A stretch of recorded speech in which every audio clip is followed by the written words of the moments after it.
Section 1. The company that built the end of the world. There is something deeply strange about the idea of a corporation selling you a room in the apocalypse. Not survival gear, not a plan, not even vague reassurance. An actual room, a numbered unit in an underground steel facility with a bunk and a locker and a number over the door.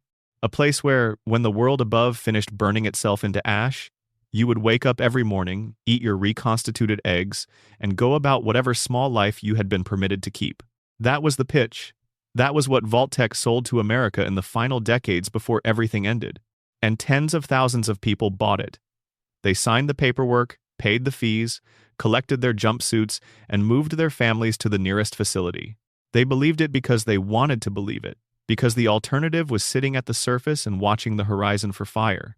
Because the idea of a room underground, of a number over a door, felt like enough of a promise to hold on to. The truth, of course, was something else entirely, and it is something the Fallout games spend years slowly unraveling. One terminal entry at a time, one skeleton slumped over a desk in a room no one was ever supposed to enter. The truth is that Vault-Tec was never quite the salvation it claimed to be, and the vaults themselves were never simply shelters. But to understand any of that, you have to understand where Vault-Tec came from, and what the world looked like in the years before the bombs fell. The Fallout universe shares our history up to roughly the mid-20th century, at which point it diverges into something stranger. The atom never gave way to the transistor. The silicon chip never happened. The world stayed stuck in a kind of permanent mid-century Americana, all Bakelite and chrome and AM radio, even as the technology underneath it grew increasingly exotic and powerful. By the 2050s and 2060s, the world was running out of oil, running out of water, running out of the basic resources that keep nations from going to war with one another. And slowly, in fits and starts, everything started coming apart. The resource wars began in 2052. Europe invaded the Middle East for its oil. The United Nations collapsed under the weight of its own irrelevance. China marched into Alaska in 2066, and America responded by annexing Canada in 2076. The world was a pressure cooker with no relief valve, and anyone paying attention could see that eventually something would give. Vault-Tec Corporation was founded at some point in this period, though the exact year is deliberately obscured in the lore.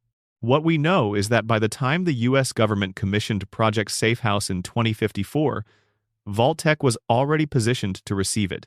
Project Safehouse was the official story. Build a network of underground bunkers across the country, capable of sustaining populations for years while nuclear fallout cleared above. Vault-Tec won the contract and began construction. The first proof-of-concept vault went in under Los Angeles. Over the following years, construction spread outward across the country. By 2063, most of the network was complete. By the time the bombs actually fell on the 23rd of October 2077, there were 122 vaults, either finished or nearly so. On paper, the capacity was staggering. In practice, it was deliberately insufficient. A typical vault held around 1,000 people. There were 122 of them. That means the entire network, even at full capacity, could protect maybe 122,000 Americans. In a country of several hundred million people, that is not a shelter system. That is a selection process. Someone at Vault-Tec was always choosing who lived and who stayed on the surface, and that choice was made long before the bombs fell. But the official capacity was only the beginning of the problem, because even within that selection, not all vaults were created equal. Of the 122 vaults built, only 17 were what Vault-Tec internally called control vaults. These were the ones that functioned more or less as advertised. They had adequate supplies, working equipment, and overseers whose job was simply to keep people alive until conditions above improved. The other 105 were something different. Those vaults had experiments built into them from the start. The idea, as far as the games reveal it, came from Vault-Tec's deeper relationship with the Enclave, the shadow government that had been operating within the US federal bureaucracy for decades. The Enclave was not interested in saving America. It was interested in surviving it, in emerging after the chaos to rebuild the country in its own image, with itself at the center. What it needed to do that was data. Specifically, data on human behavior under extreme stress, in controlled environments, with no possibility of escape. How do people respond to permanent isolation? How does authority function when it cannot be questioned? What happens to a community when its resources are deliberately constrained? What happens when you introduce a threat from within? The vaults were, in this reading, the largest and most horrific psychological research program ever undertaken. Vault Tech provided the infrastructure, the Enclave provided the mandate, and the residents provided the data, mostly without ever knowing they were doing so. There is a conversation in the Fallout lore, passed down through terminal entries and declassified documents scattered across the games, in which Vault Tech executives discuss the design of these experiments with a kind of clinical cheerfulness that is almost worse than outright cruelty. One executive, a woman named Barb Howard, appears in the Amazon Prime Fallout TV series and in associated lore materials. She is the one who floated the idea that Vault Tech did not need to wait for a war. That if the point was to control the conditions of the post-war world, then perhaps Vault Tech could control the conditions of the war itself. According to the TV series, which is set in a version of the canon that diverges somewhat from the games, Vault Tech's executives were present at a meeting shortly before the bombs fell, and the bombs fell according to a plan, not by accident. This remains one of the most explosive revelations in recent Fallout history, and it recontextualizes everything. If Vault Tech knew when the war was coming because Vault Tech started it, then the vaults were not a safety measure built in response to a threat. They were a trapdoor installed before anyone else knew a trap was being set. Whether that reading applies directly to the game canon or only to the TV show's parallel timeline is a question the franchise has deliberately left open, but the sentiment it captures fits the evidence everywhere else in the games. Vault Tech behaved, at every turn, as though the outcome was already decided, as though the point was never to save the maximum number of people, but to save the right people and to study the wrong ones while they burned. The overseers placed in charge of individual vaults were, in most cases, Vault Tech operatives. They were the only people in their facility who knew the true nature of the experiment. They maintained their cover, they lived alongside the people they were studying, and they reported periodically to a network that was effectively dark from the moment the bombs fell. Most of them received no response from Vault Tech's corporate headquarters because there was no corporate headquarters anymore.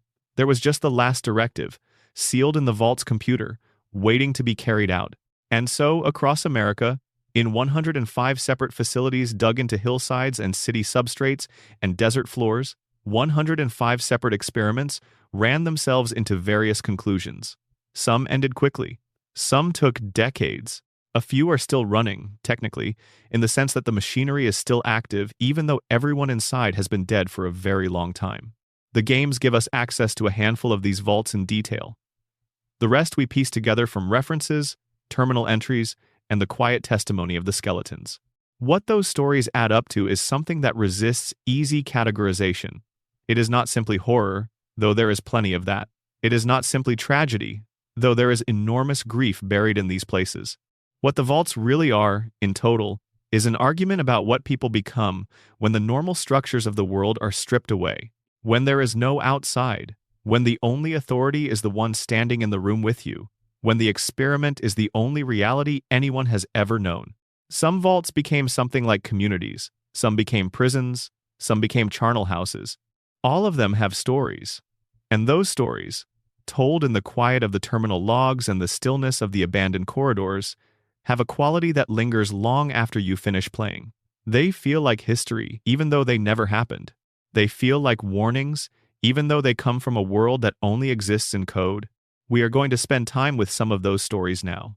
We are going to walk through the rooms of these places, read the logs on the terminals, look at what the overseers built and what the residents made of it, and try to understand what it means that these are the places the games chose to imagine. Some of these stories are going to be dark. Some of them have endings that are genuinely hard to sit with. But all of them, I think, have something worth finding in them. Some human detail or structural irony or moment of unexpected grace that makes the darkness worth walking through. So settle in, get comfortable, and let's begin. If you're watching this from somewhere in the world and this is helping you wind down tonight, drop a comment with your location and the time. I love seeing where people find this kind of content. And if you haven't already, subscribing keeps these long-form sessions coming. Section 2. Vault 101. The vault that was never going to open. There is a mantra that echoes through Vault 101 in the opening hours of Fallout 3. You hear it spoken by the Overseer. You see it printed on posters along the walls. You absorb it through the atmosphere of the place, through the way everyone moves and talks and carries themselves with the particular calm of people who have never seriously considered that things might be different. The mantra goes, "We are born in the vault, we live in the vault, and we die in the vault." Most people living in Vault 101 by the year 2277 believe this the way they believe in gravity. It is simply a fact about the world. The vault is all there is. Outside is death and radiation and chaos, and they are safe here, and this is the way things are. What they do not know, because they have never been told, is that the vault was always designed to make them believe exactly this. Vault 101's experiment was not medical or chemical or biological, it was social. Specifically, it was a study of permanent isolation, of what happens to a human community when the boundary between inside and outside is made absolute and eternal. Other vaults, according to the Vault-Tec documentation scattered across the games, were designed to eventually open. They had timelines built in. They would release their populations back into the world at some predetermined point, and whatever happened next would be the data. Vault 101 had no such timeline. Its directive was simply this: close the door and never open it again. The first overseer of Vault 101 sealed the facility on the 23rd of October, 2077, the day the bombs fell. He was a Vault-Tec operative, like all overseers, and he knew what his job was. His job was not to protect the people inside. His job was to maintain the conditions of the experiment, and the primary condition of this experiment was isolation so complete that the residents would never seriously entertain the idea that it might end. He died of natural causes in 2127. He was 84 years old, and he had spent 50 years as the only person in the vault who knew what the vault actually was. Before he died, he prepared a subordinate to continue. The overseer role passed down through generations, and with it passed the secret, shared only among those at the top of the vault's internal hierarchy. The rest of the residents lived in genuine ignorance, shaped by decades of managed information. The management of that information is one of the more unsettling details of Vault 101's lore. The overseers did not simply withhold the truth. They actively constructed a false picture of the outside world, maintaining it through fake radio transmissions recorded before the war, through controlled rumors, through the steady repetition of a story that made staying inside feel not just reasonable but essential. The outside, they were told, had gotten worse. The transmissions had stopped. Whoever was out there could no longer get a signal through. The implication was always the same. To leave was to die, and the vault was the only safe thing in a world that had become entirely unsafe. This deception required infrastructure. The overseer had a secret tunnel running from his office to the surface, through which he could occasionally verify conditions above. He maintained private communication with the outside world that his residents were never aware of. He lived, in other words, a double life, and so did every overseer who followed him. By 2241, something shifted. A new overseer took power who genuinely believed the vault should open, or at least explore. He assembled a survey team led by a woman named Ann Palmer and sent them out through the tunnel to reconnoiter the ruins of Springvale and the settlement of Megaton. They came back with giant ant samples and first-hand reports of a survivable world. The overseer began planning for their eventual emergence. And then something went wrong. The details are fragmentary, as they often are in Vault-Tec lore, but the survey team's data was apparently deemed dangerous. The idea of the outside being survivable, once it began circulating, threatened the stability of the experiment. The more moderate overseers who had entertained openness were replaced by a harder line. The survey team's reports were buried. The experiment continued. By 2258, a doctor named James came to Vault 101 from outside, through the proper channels, with overseer authorization. He carried with him an infant son named Sean. James was a brilliant scientist, and his work on the Vault's medical systems made him genuinely valuable to the community. His son grew up in the Vault, knowing only the Vault, absorbing its rhythms and its mantra the same way everyone else did. His son is the player character, the Lone Wanderer. The experiment, according to the Vault-Tec documentation found in the game, was designed to have a specific final phase. It was not enough to simply observe the population living in permanent captivity. The real data came from the moment the captivity ended, from the reaction of people who had been told their entire lives that the outside was death. When they were finally confronted with the possibility that it was not, what would they do? Who would they become? How would the community fracture, and along what lines? That final phase began on the 17th of August 2277, when James walked out of the vault without warning, leaving his teenage son behind. The ripple that event sent through Vault 101 is something the game lets you watch in real time. The Overseer, Alphonse Almodovar, responded with fear and force. He locked the vault down, deployed the security staff, and began purging anyone he suspected of wanting to leave. His own daughter, Amada, was among those questioned and threatened. He arrested people.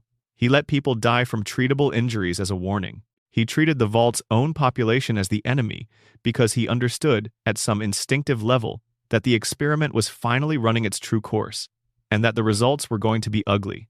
When the lone wanderer eventually fights their way back into Vault 101 in response to Amada's distress signal, the community has fractured into factions. There are residents who want to stay, who believe the outside is still too dangerous to risk, who are willing to fight and die for the vault that is the only world they have ever known. There are residents who want to leave, who have seen the Overseer's violence and decided that any risk above is preferable to any certainty below. And there is the Overseer himself, a man who has spent decades maintaining a lie, watching it unravel, and not knowing how to stop it. What makes Vault 101 particularly striking, compared to many of the other vaults in the series, is the intimacy of its tragedy. The horror here is not chemical or biological. No one is being mutated or infected or driven mad by something introduced into the water supply. The damage is purely psychological, inflicted by the slow compression of a closed world over generations, by the particular cruelty of telling people the boundary they live within is for their protection when it is actually for someone else's data collection. The residents of Vault 101 developed their own culture, their own internal politics, their own family histories and personal dramas and small social hierarchies. A gang of teenage delinquents called the Tunnel Snakes, led by a boy named Butch Deloria, exists in Vault 101 as a kind of petty criminal underclass, and the game lets you interact with them from childhood, building a relationship that is either antagonistic or cautiously friendly depending on your choices. That detail matters because it shows what a community looks like when it forms without reference to anything outside itself. The Tunnel Snakes are not scary. They are boys performing a kind of toughness they learned from the same limited cultural references available to everyone else, essentially pre-war media preserved in the Vault's archives. They are cosplaying at rebellion within a system that has never offered them anything to rebel against. The moral geometry of Vault 101 has a particular irony that the game is aware of. The Overseer's entire purpose is to maintain the isolation that the experiment requires. But in maintaining it through force and fear, he becomes the experiment's most interesting subject. The data Vault Tech was presumably collecting was about community behavior under permanent isolation. What the Vault actually produced, by the time the lone wanderer left, was a community in the process of tearing itself apart, not because of anything external but because the lie at its center had finally reached its load-bearing limit. The lone wanderer can choose how this ends. They can help the community find a path toward opening, toward eventually sending residents to the surface. They can side with the Overseer and maintain the status quo. They can simply leave and let the factions sort it out themselves. None of the endings are clean. Even the best resolution leaves Vault 101 as a place that has been fundamentally broken by what it was designed to be. A community shaped for 200 years by a lie, trying now to figure out who it is without the lie to hold it together. There is something about Vault 101 that feels genuinely representative of the Vault system as a whole. Every vault had an experiment at its center, and every experiment required a deception, a gap between what the residents were told and what was actually happening to them. Vault 101 makes that gap as explicit as possible. The experiment here was not about medicine or psychology in any clinical sense. The experiment was the lie itself. The question Vault Tech was asking was, how completely can you control a human community's understanding of reality, and for how long and to what ends? The answer, played out across 200 years of sealed corridors and managed information, turns out to be almost completely, for nearly as long as you want, and the ends are whatever the Overseer decides to make of them. That is either a reassuring or a terrifying thing, depending on your point of view. Section 3. Vault 81. The Robot, the Cure, and the Choice That Costs You. The thing about Vault 81 is that it almost worked. Not in the way Vault-Tec intended, obviously, because Vault-Tec's intentions for Vault 81 were genuinely monstrous, and we will get to that in a moment. What I mean is that Vault 81, as it exists in Fallout 4, is one of the few functioning vaults in the entire Fallout universe. There are people in it who are alive and not killing each other. There are children. There are doctors and teachers and farmers and a small, self-sustaining community that has managed to persist into the year 2287 without anyone going irretrievably feral or starting a civil war. That is rarer than it sounds. When you look at what the Vault system produced, overall, functioning human community is the exception rather than the rule. Vault 81 is a community. It is also under a locked door in a section of the facility that most of its residents have never seen, the site of one of the more ambitious and disturbing medical experiments in the Fallout canon. Vault 81's official purpose, as stated in its mission documentation, was to develop a universal cure for human disease. The scientific goal was genuinely extraordinary. In a world that had been stripped of most medical infrastructure by 2 centuries of post-nuclear decay, a cure capable of addressing multiple disease states at once would be extraordinarily valuable. The mission statement framed it in those terms. A disease-resistant humanity, a medical breakthrough that would define the post-war world. The method was somewhat more complicated. Vault-Tec designed Vault 81 in 2 sections. There was the main vault, where approximately 100 residents would live in a relatively normal environment, and there was a hidden research wing, separated from the main vault by sealed doors, where a small team of scientists would conduct the actual experimental work. The residents of the main vault were the intended test subjects. The scientists in the hidden wing were going to develop various pathogens and then administer them, covertly, to the people living in the main vault.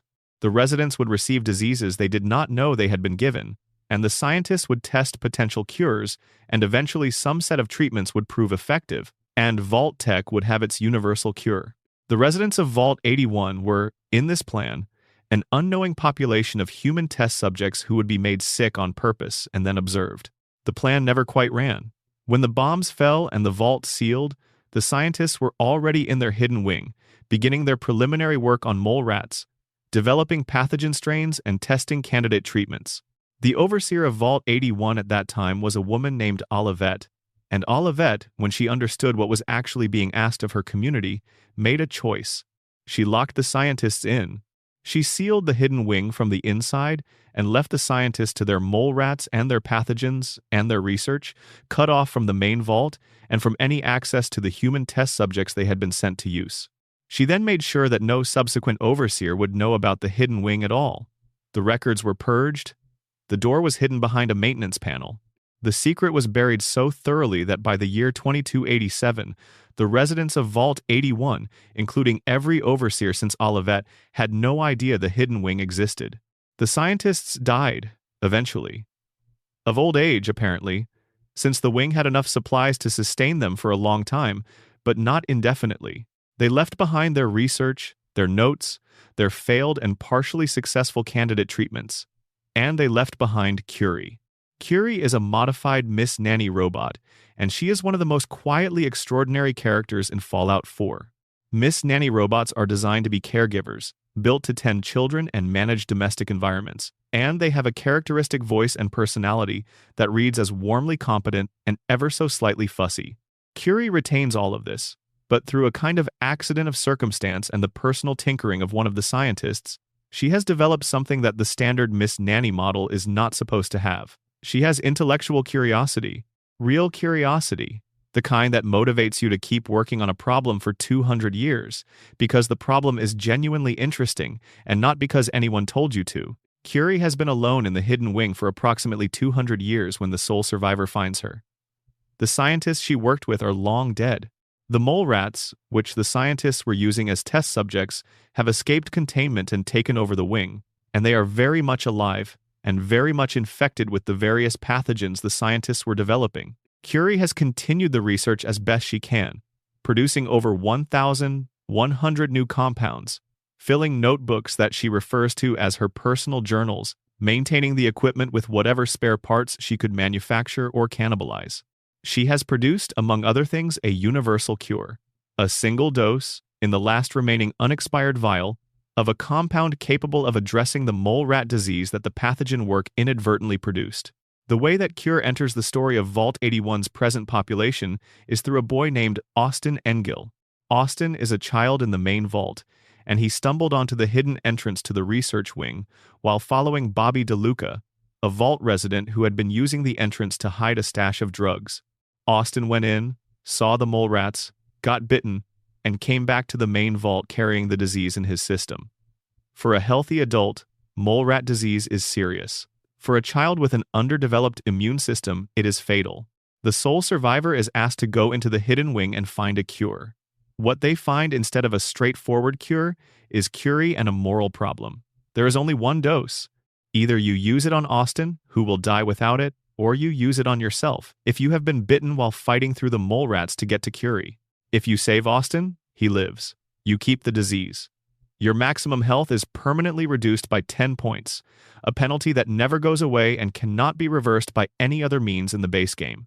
If you use it on yourself, Austin dies. This is, in the context of a video game, a remarkably clean moral dilemma. There is no third option in the main game. There is no clever workaround. You make the choice and you live with it. The game does not editorialize. Austin's death is not dramatized into a devastating cutscene. It is simply the outcome, noted quietly in the vault's subsequent state. The community knows what happened. They are sad about it. Life continues. What makes Vault 81 interesting beyond that dilemma is what it says about the resilience of a community that was saved, accidentally, by its overseer's act of conscience. Olivette never knew whether she was making the right call when she sealed those scientists in. She knew she was protecting her people from an experiment they had not consented to, but she also knew she was potentially depriving them of medical breakthroughs that might have saved lives in the long run. She made her choice with incomplete information, the way most moral choices actually work, and 200 years later, the community she protected is still alive. Curie, for her part, can become a companion if the sole survivor helps her transfer her consciousness into a synth body. She has spent 2 centuries in that hidden wing, talking to dead scientists and mole rats, maintaining research she was not sure would ever matter.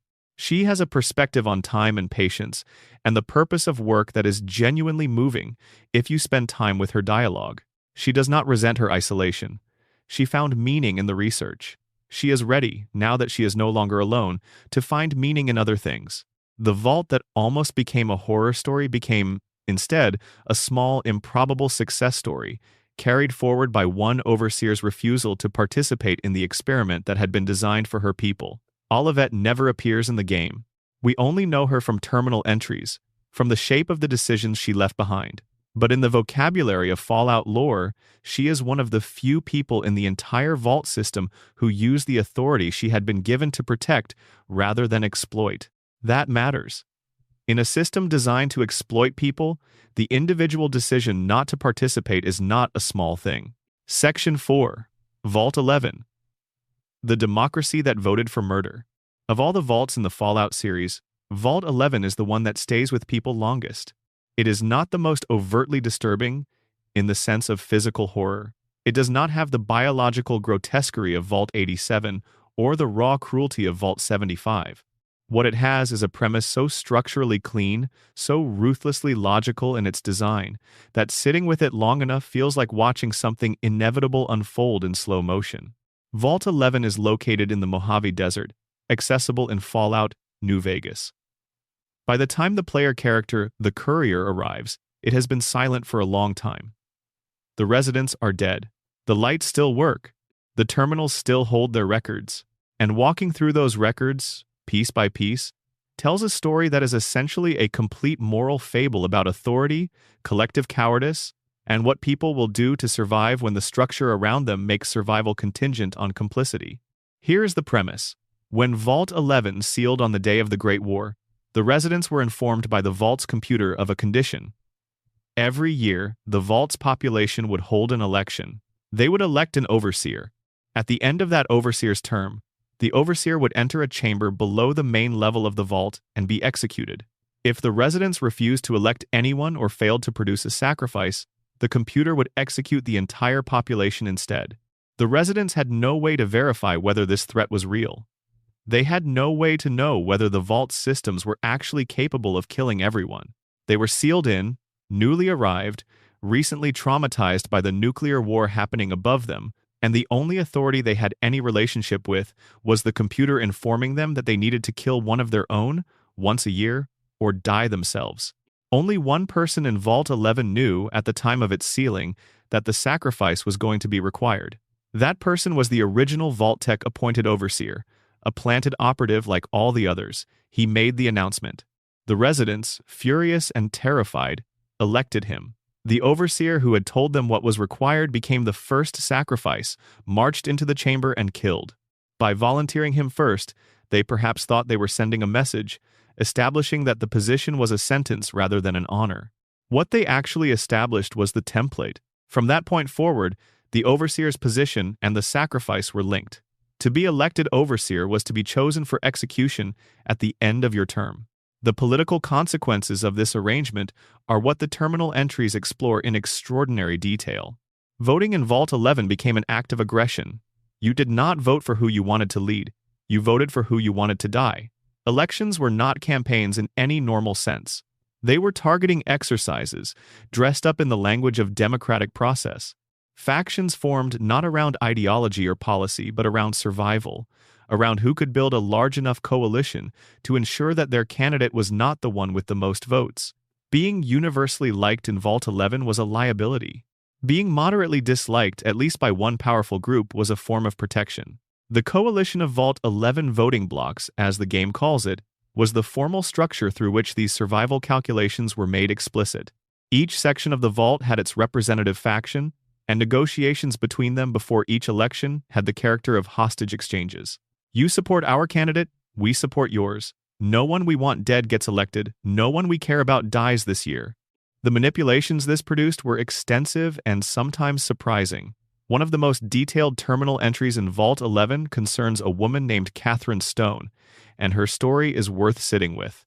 Catherine Stone's husband was killed in the sacrificial chamber during his term as overseer. The man who was primarily responsible for organizing the voting block campaign that got him elected was the head of security, a man named Nathan Stone. No relation, but Catherine married him after her first husband died. Then, having gained access to the security networks and files through her new marriage, she began collecting evidence. She built a dossier on the voting block coordinators who had organized her first husband's death. She passed the information to other residents. She engineered a situation in which the man she held responsible, a senior scientist, found himself targeted by 3 separate factions simultaneously. He was elected overseer in the next term. Catherine Stone did not attend the sacrifice. The terminal records do not explain why.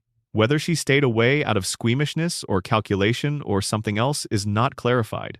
But the entry about her strategy is written with a certain admiring detachment by whoever compiled the Vault records, as though whoever was documenting events could not quite decide whether she was admirable or monstrous. That ambiguity is everywhere in Vault 11. By the time the Vault's story reaches its end, only 5 residents remain. The years of elections and sacrifices have whittled the population down from its starting figure, through murder and through flight of people who found other ways to die rather than participate. 5 people, sitting in a vault with the system still running and the terminal still waiting for the next election. And they refused. After decades of compliance, after uncountable elections and sacrifices and maneuverings and deaths, the 5 remaining residents of Vault 11 looked at each other and decided they would not do it anymore. They were prepared to die. They accepted that the Vault's computer would execute them all, and they made peace with that. Their refusal was not heroic in any triumphant sense. It was simply exhaustion. The moral machinery had finally ground them down past the point where they could keep feeding it. The Vault's computer did not execute them. Instead, a pre-recorded message played, a message from Vault-Tec, cheerful and synthetic, congratulating the residents for their commitment to human life, for proving, through their refusal to sacrifice one more person, that their moral instincts had not been entirely destroyed by the experiment. The system told them the vault door was now open. They could leave. The door opened. 4 of the 5 survivors walked out and killed themselves. 1 made it out into the Mojave wasteland. The message from Vault-Tec was a lie, of course. Everything about Vault-Tec's messaging was a lie. The sacrifice was never necessary. The computer could not have killed everyone. The threat was fabricated, designed to make the residents choose compliance. to make them build structures of collective violence and then live inside them. The data Vault-Tec was collecting was about exactly this. How long would a community sustain a system of institutionalized murder before refusing, and what would happen to the people who finally said no? The answer, as it turns out, is long enough to destroy most of them, and then 4 of the 5 who were left could not survive what they knew about themselves afterward. The courier, finding Vault 11 long after the fact, can piece the story together from the terminals. The sacrificial chamber is still down there. There are fewer skeletons in it than the record suggests there should be, which is one of the game's small, unsettling mysteries, a suggestion that the accounting may not add up, that some of the people sent into that chamber met fates more complicated than the official record acknowledges. The library of moral reference points Vault 11 draws on is fairly transparent. The comparison to Shirley Jackson's The Lottery is almost unavoidable, and some commentators have suggested the setup is also reminiscent of ancient ritual sacrifice, the kind where the chosen victim is simultaneously king and condemned, revered and killed.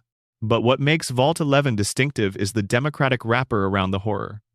Jackson's Lottery is a community tradition without political structure. Vault 11's sacrifice runs through an election. Democracy, the Vault argues, is not inherently good. Democratic process can be used to make collective violence feel legitimate, to diffuse responsibility for terrible decisions across an entire community so that no one person has to carry the weight of what is being done. When everyone votes for the sacrifice, no one person killed the overseer. The math of collective responsibility produces individual innocence, or at least the feeling of it, and that feeling is what allows the system to run for as long as it does. There is a coffee mug still sitting on a table in Vault 11, near one of the terminal entries. It is half full of cold coffee.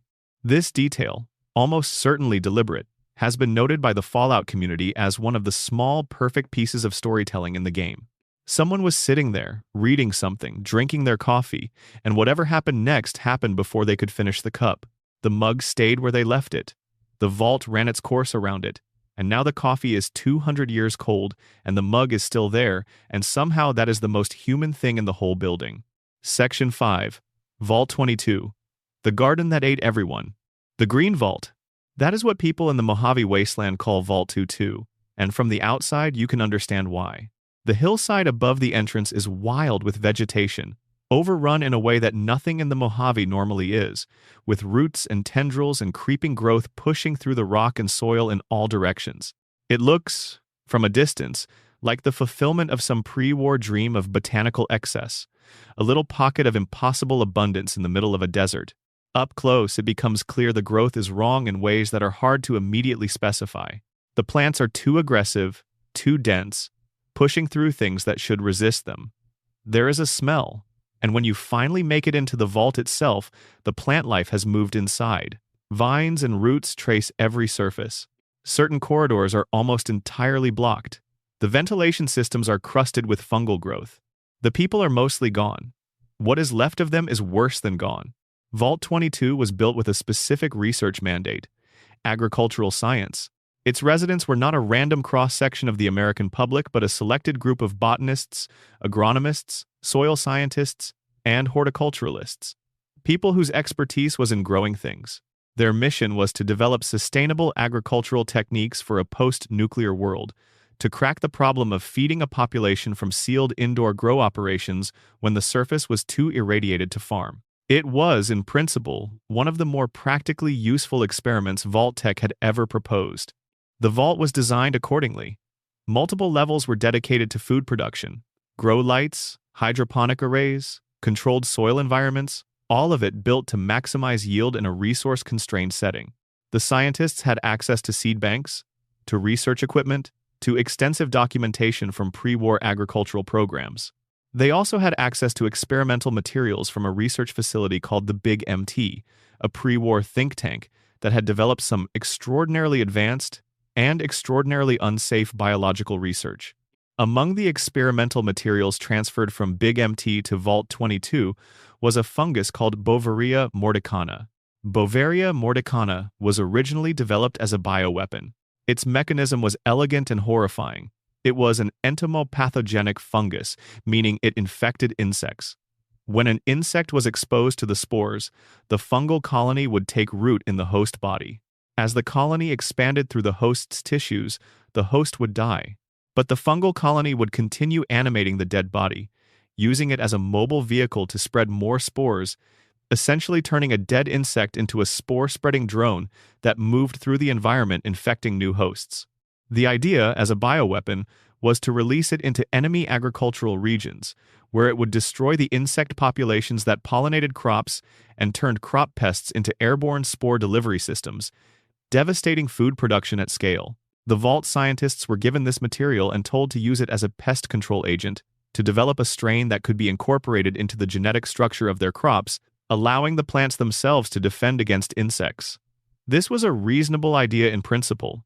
In practice, it required working with a fungal organism that had been specifically engineered to be effective at invading living tissue and using dead tissue as a mobile platform. The fifth floor of Vault 22 was dedicated to pest control research. That is where the Bovaria mordicana work was concentrated. For a while, the research seemed to be going well. The scientists were making progress. The rest of the vault was producing crops. People were eating, living, working through the social dynamics of a scientific community sealed underground. Then the spores got into the ventilation system. The exact mechanism by which this happened is documented in various terminal entries, but the core of it is simple. The fungus was being cultivated in an environment that could not be truly sealed from the rest of the vault. The vents carried air from the fifth floor through the rest of the facility, and Bovaria mordicana, in the form the scientists were working with, had adapted. It was no longer limited to insects. The modified strain could infect humans. The progression was not immediate. The fungal infection worked slowly, taking time to establish itself in human tissue.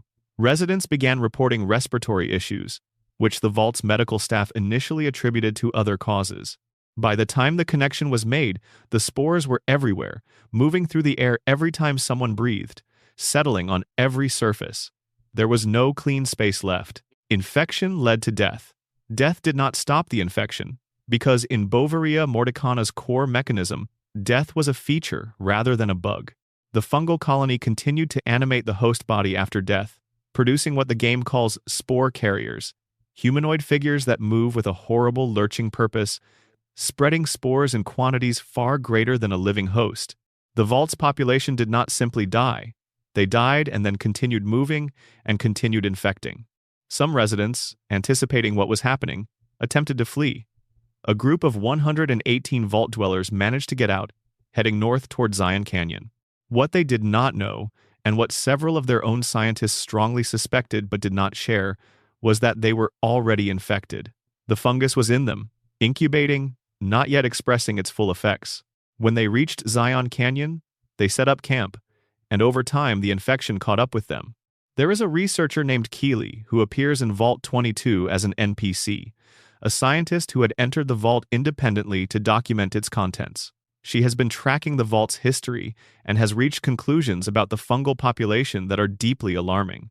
Her primary concern, when the courier finds her, is containment. The fungus has already spread beyond the vault, moved by spores carried on the wind. Plants infected with the modified Bovaria mordicana strain have been found as far north as New California and as far east as the Canyonlands. The spore plants, as they are called in the game, are a species of mutated vegetation that now appears across the Mojave, and they are aggressive and hostile, attacking anything that comes near. The vault, Keeley argues, needs to be burned. The research data needs to be destroyed. If the information on how to cultivate this fungus survives, someone else might try to weaponize it, might scale up the production, might release something into the wasteland that the wasteland cannot contain. She is right. But the courier can choose to transmit the data rather than destroy it, for reasons the game frames as scientific preservation. Both options have their internal logic. Both have their costs. What Vault 22 represents, in the broader vocabulary of Fallout's vault stories, is a different kind of failure than most of the others. Vault 101 failed because of sustained deception. Vault 11 failed because of a designed moral trap. Vault 22 failed because scientists were given dangerous materials and inadequate containment protocols and told to do sophisticated research under time pressure in a sealed environment with no outside review. It is, in some ways, the most recognizable failure mode. The experiment was not designed to destroy its subjects. The researchers were not deliberately harmed. The catastrophe was an accident, produced by the intersection of ambition and inadequate safety margins, and the particular danger of organisms engineered to be more effective than their designers fully understood. The fact that the failure spread beyond the vault, that the creature it produced continues to exist in the Mojave 200 years later, is what makes Vault 22 uniquely haunting. Most vault experiments destroyed themselves. Vault 22's experiment escaped. The green vault. It looks beautiful from the outside. The vault's grow lights, modified by 2 centuries of unchecked plant growth, cast a warm green through the windows that are still intact. It genuinely looks like paradise from a certain distance. From inside, walking carefully around the spore plants and through the corridors choked with roots, past the terminal entries and the skeletons and the horrible animated remnants of what the residents became, the word that comes to mind is not paradise. Section 6, Vault 87, where humanity made monsters. You cannot enter Vault 87 through the front door. The approach to the vault, in Fallout 3, is blocked by radiation so intense that the game will simply kill your character if you try to walk through it. The Great War hit the vault directly, or close enough directly to leave the entrance corridor at levels that no amount of Rad-X and Rad-Away can compensate for. You have to find another way in. You have to go through Little Lamplight, a bizarre community of children who have built a society inside a cavern complex nearby, and then through their connected tunnels into the depths of the facility. The approach itself is a kind of preparation. If the only way into this vault involves passing through a child-run settlement, a place where no adult has lived in decades because the children turn anyone over 18 out, that tells you something about the nature of what the vault produced and sent out into the world. The adults cannot live here safely anymore. The only people who can are the ones who have not yet grown up, because the adults in this part of the capital wasteland have a tendency to be kidnapped. Vault 87's experiment was the Evolutionary Experimentation Program. It was a joint project between Vault-Tec and the U.S. military, and it concerned the Forced Evolutionary Virus, or FEV. FEV is one of the foundational elements of Fallout lore, the pre-war biological research program that produced super mutants, first on the West Coast through a different facility, and then in the capital wasteland through Vault 87. The construction of Vault 87 was completed in December 2071. It had a medical wing that was significantly more extensive than a standard vault's medical facilities, fitted with stasis chambers and plasma containment fields. The scientist assigned to lead the research was a man named Wayne Merrick. He was, by the available accounts, among the best in his field, which was accelerated evolution, a field that should perhaps have raised ethical flags for the people employing him, but which appears to have been treated as straightforwardly scientific rather than morally complex. The experiment ran before the war began. That is important to understand. Vault-Tec and the military were not waiting for the bombs to fall to start their research. By the time the vault sealed in 2077, Merrick and his team had already been working on FEV subjects for years. They had documented the progression of the transformation in considerable detail. Merrick's logs, found on the vault's terminals, describe the FEV exposure process with clinical precision. Within 3 days of exposure, male and female subjects began losing secondary sexual characteristics, their bodies becoming more uniformly muscular. Around day 10, the skin thickened noticeably. By day 14, subjects became too hostile to study safely and were disposed of. The transformation was rapid and total. What the transformation produced was a super mutant, a creature with strength and resilience far beyond any human baseline, but with cognitive function dramatically reduced. The FEV strain Merrick was working with did not produce intelligent mutants. It produced a specific kind of hulking, simple-minded, deeply aggressive creature. The brain function degradation was a consistent feature of the Vault 87 strain. When the bombs fell and the vault was directly hit, the radiation locked the remaining population inside. The overseer and the security staff were aware of the experiment and had been instructed to allow it to continue. The residents of the vault proper, those who were not yet experimental subjects, were introduced to the FEV beginning in 2078. Whether they were informed of what was happening to them or simply exposed without consent is not entirely clear, but the practical outcome is. The transformation was overwhelming and fast. Most of the vault's population converted. The new super mutants, stronger than any human security force and operating without the cognitive frameworks that would have allowed them to understand or moderate their own violence, broke free. They overwhelmed the guards, The vault became theirs, and they discovered that they could not reproduce. FEV renders its hosts sterile. The super mutants of Vault 87, finding themselves in possession of a vault they could not escape due to the radiation outside and unable to make new super mutants from each other, eventually developed a strategy. They would capture humans from the surrounding wasteland, bring them back to Vault 87's still functional FEV chambers, and expose them. New super mutants would be created. The population would be maintained. This process ran for nearly 200 years. The super mutants that plague the capital wasteland in Fallout 3 are the product of those 2 centuries of compulsory transformation, an ongoing cycle of kidnapping and forced mutation that seeded the region with creatures that the local human settlements cannot adequately defend against. By 2277, when the Lone Wanderer arrives, the FEV stock in Vault 87 is running dangerously low. The super mutants are searching desperately for a new source. The Lone Wanderer's path into Vault 87 eventually intersects with one of the most remarkable characters in the facility, a super mutant named Fox. Fox is the exception in the Capital Wasteland's super mutant population. He retained his cognitive function through the FEV transformation, an outcome so rare as to be essentially unique in the game's lore. He has been imprisoned by the other super mutants in a containment cell, possibly because his intelligence is threatening, possibly because they simply do not know what to make of him. Fox has spent his time in confinement reading. The vault has a library. He has worked through it. He has developed a philosophical perspective on his own existence that is, given the circumstances, quietly extraordinary. He knows what he was before the transformation, in the sense of knowing the broad category of human, and he knows what he is now, and he has found a way to inhabit that knowledge without being destroyed by it. He becomes a companion.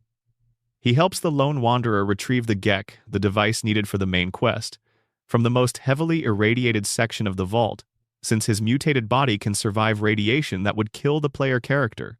The image of Fox, a super mutant created by a process of violent involuntary transformation, carrying a holodisk, and explaining the history of what happened in Vault 87 with a kind of careful dignity, is one of the more affecting things in Fallout 3. The Vault created a creature from a human being without that human being's consent, stripped away much of what made them who they were, and then imprisoned the one result that managed to retain their mind. And that result spent its imprisonment reading, thinking, developing a sense of self that the Vault's experiment was never designed to allow. The super mutants of the Capital Wasteland are often framed as monsters, and in practical terms they are genuinely dangerous and violent. But Vault 87's story is a reminder that every monster in the Fallout universe has an origin story. And most of those origin stories run through a decision made by someone with institutional authority and no particular concern for the people that decision would affect. Wayne Merrick's logs end before the Vault's fall. His last entry is a dry scientific note about the progress of his research. There is no moment of revelation, no final reckoning with what the evolutionary experimentation program actually produced. He wrote what he observed, formatted it correctly, and either died or was transformed before there was occasion to write anything else. Section 7. Vault 21. Where the cards decided everything. There is something almost cheerful about Vault 21. Not cheerful in a naive way, not cheerful in a way that ignores what is strange and morally complex about the experiment it housed. But compared to the biological horror of Vault 87 or the institutionalized murder of Vault 11, the story of Vault 21 reads almost as a comedy, a genuinely interesting social experiment that actually worked, and then was ruined by someone who understood the rules better than anyone else. Vault 21 is located in downtown Las Vegas, right on the Strip, which is now the New Vegas Strip in Fallout, New Vegas's version of the Mojave Wasteland. By the time the courier arrives, the vault has been converted into a hotel and gift shop run by a woman named Sarah Weintraub. The vault's main door, a massive cog-shaped hatch, has been turned into a neon sign. The upper levels are rented out as tourist rooms. The deeper levels are sealed with concrete. Sarah will give you a tour, if you ask. She is proud of the place. She is also, in the way of someone who has been through something that hurt them and decided to make peace with it, somewhat philosophical about how things ended up. The experiment that ran in Vault 21 was simple in concept and fascinating in execution. Every resident of the vault was equal. The physical design reinforced this. The vault was built with perfect bilateral symmetry, every living quarter identical to every other every common space equidistant from every residential section. There were no premium rooms, no overseer's luxury quarters, no visible hierarchy expressed in architecture. The principle was that everyone started with the same amount. All disputes were resolved by gambling. Arguments over resources, room assignments, medical priority, job assignments, romantic disputes, creative conflicts. Any situation in which two or more residents wanted incompatible things went to the gaming tables in the main atrium. Representatives of each side would play, and the winner earned the right to settle the dispute in the way the winning side chose. The loser accepted the outcome. This was the entirety of the social contract. No law, in the traditional sense. No chain of command, in the traditional sense. No appeal to authority beyond the authority of the deck of cards or the roulette wheel. Luck, made structural, made constitutional. It should not have worked. A system that random, applied to decisions that matter, ought to produce chaos. Medical resources going to the people who rolled well instead of the people who needed them most. Leadership positions occupied by people who happened to be lucky, rather than people with the relevant skills. The vault should have fallen apart within a generation. It did not. For 200 years, Vault 21 functioned. Not perfectly, not without conflict or tragedy or the particular social pressures that any sealed community inevitably generates, but functionally, as a going concern. People ate, worked, lived, had relationships, built something resembling a culture. The Vault's systems operated. When the player examines the records of Vault 21's history, there is nothing like the catastrophic internal violence of Vault 11 or the biological disaster of Vault 22. The Vault had its problems. It did not fall. Several theories circulate in the community about why this worked. One is that the egalitarian design, the physical equality built into the Vault's architecture, removed some of the resentment that tends to animate social fractures in unequal communities. When everyone has the same room and the same resources, there is less to fight about in the first place. Another theory is that gambling, as a dispute resolution mechanism, has a particular psychological utility. It externalizes blame. When you lose your resource dispute to bad luck, you are not angry at the person who beat you. You are to some extent angry at fate, and fate is not punishable. This may reduce the interpersonal violence that tends to accumulate when disputes are decided by human authority. A third theory, probably correct, is simply that the population of Vault 21 was selected for a particular relationship to gambling to begin with. The residents were chosen because they were, by inclination or training, people who understood odds and were comfortable operating within them. They were not a random cross-section. They were people who had already made peace with the idea that outcomes could be meaningfully decided by chance. When Vault 21 eventually opened, the residents faced the outside world through a gambling competition. Mr. House, the enigmatic technocrat who was building New Vegas as a post-war city-state, made contact with the Vault. He offered to incorporate its residents into his new economy. The Vault's population put the question to a vote: stay isolated or join House's project. And then, because this was Vault 21, they resolved the dispute by playing blackjack. The game lasted many hours. Eventually, the faction in favor of opening won. The Vault opened. The residents emerged into a rebuilt Las Vegas and began integrating into the growing New Vegas community. Notable among them was Doc Mitchell, who became the physician of the town of Goodsprings and is the first friendly character the courier meets in New Vegas, having just saved the courier's life after they were shot in the head. Mr. House, having won the competition for Vault 21's allegiance through his representative's blackjack play, then did something that retrospectively looks rather like a move the Vault system was designed to prevent. He stripped the Vault of its technology. He removed everything of scientific or mechanical value, and then he filled most of it with concrete.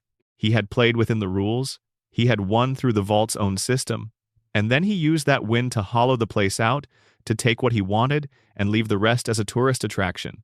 Sarah Weintraub negotiated to keep the upper levels. She turned them into the hotel. She runs the gift shop, which sells novelty Vault tech merchandise.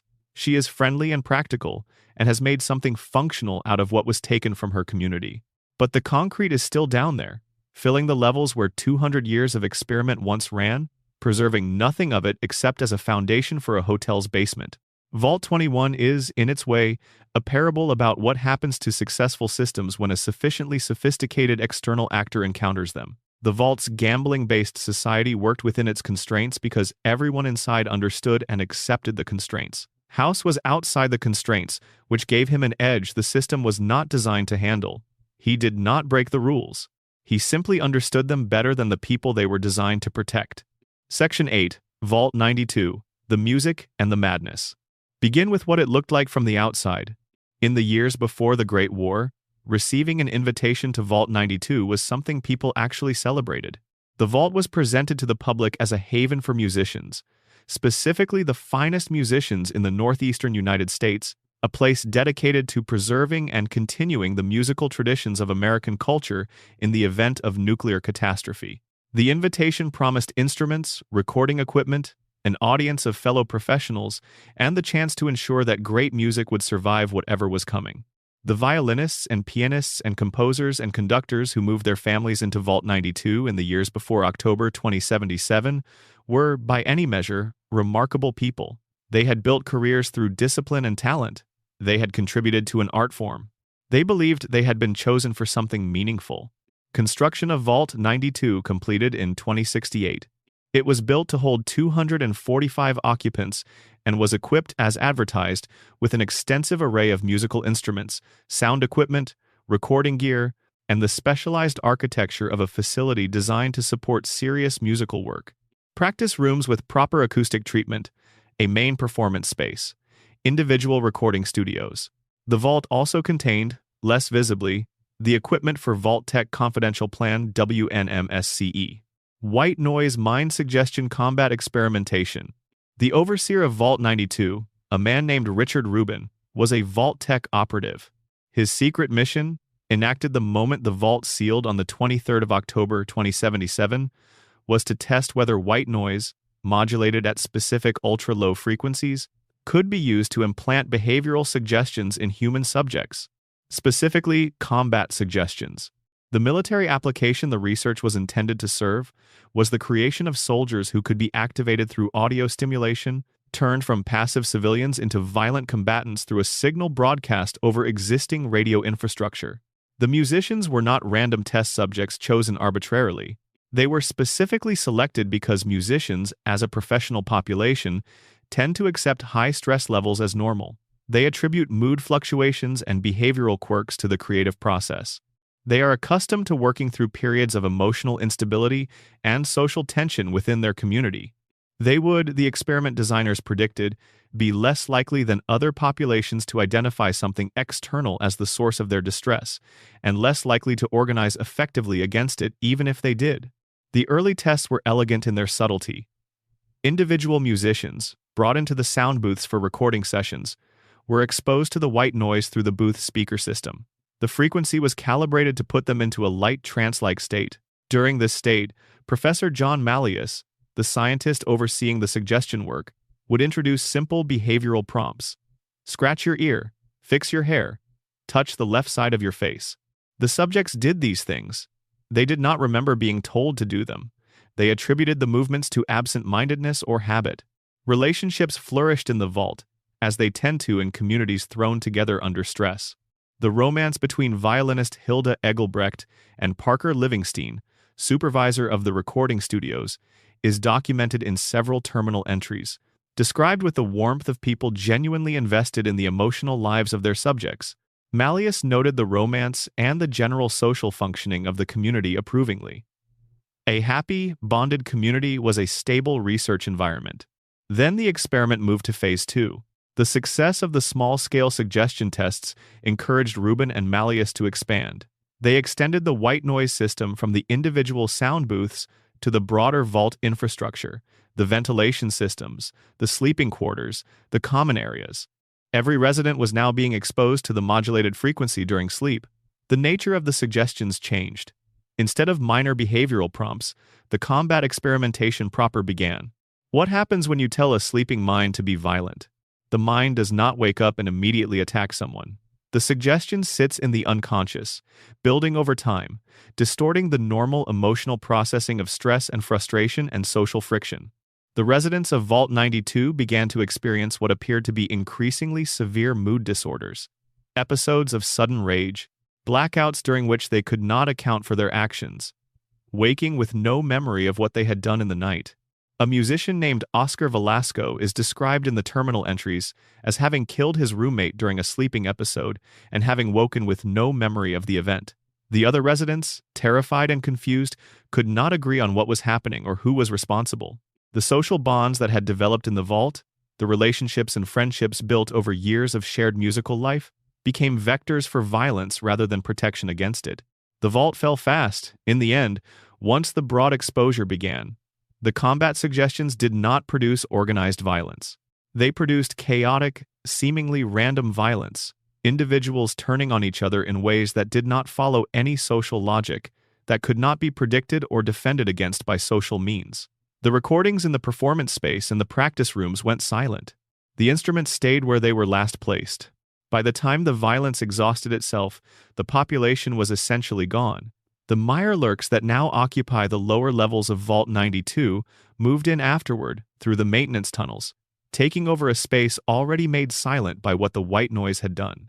One connection the game makes explicit is to an old woman named Agatha, who lives alone in the capital wasteland and asks the lone wanderer to retrieve her great-grandmother's violin from Vault 92. The violin belonged to a woman named Agatha Stradivarius, which is the name of Vault 92's violinist, and the family connection is real. Agatha's ancestor went into the vault as one of the best musicians of her generation.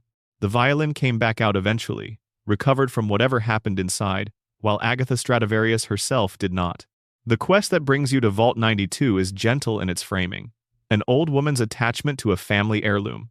The vault itself is anything but gentle.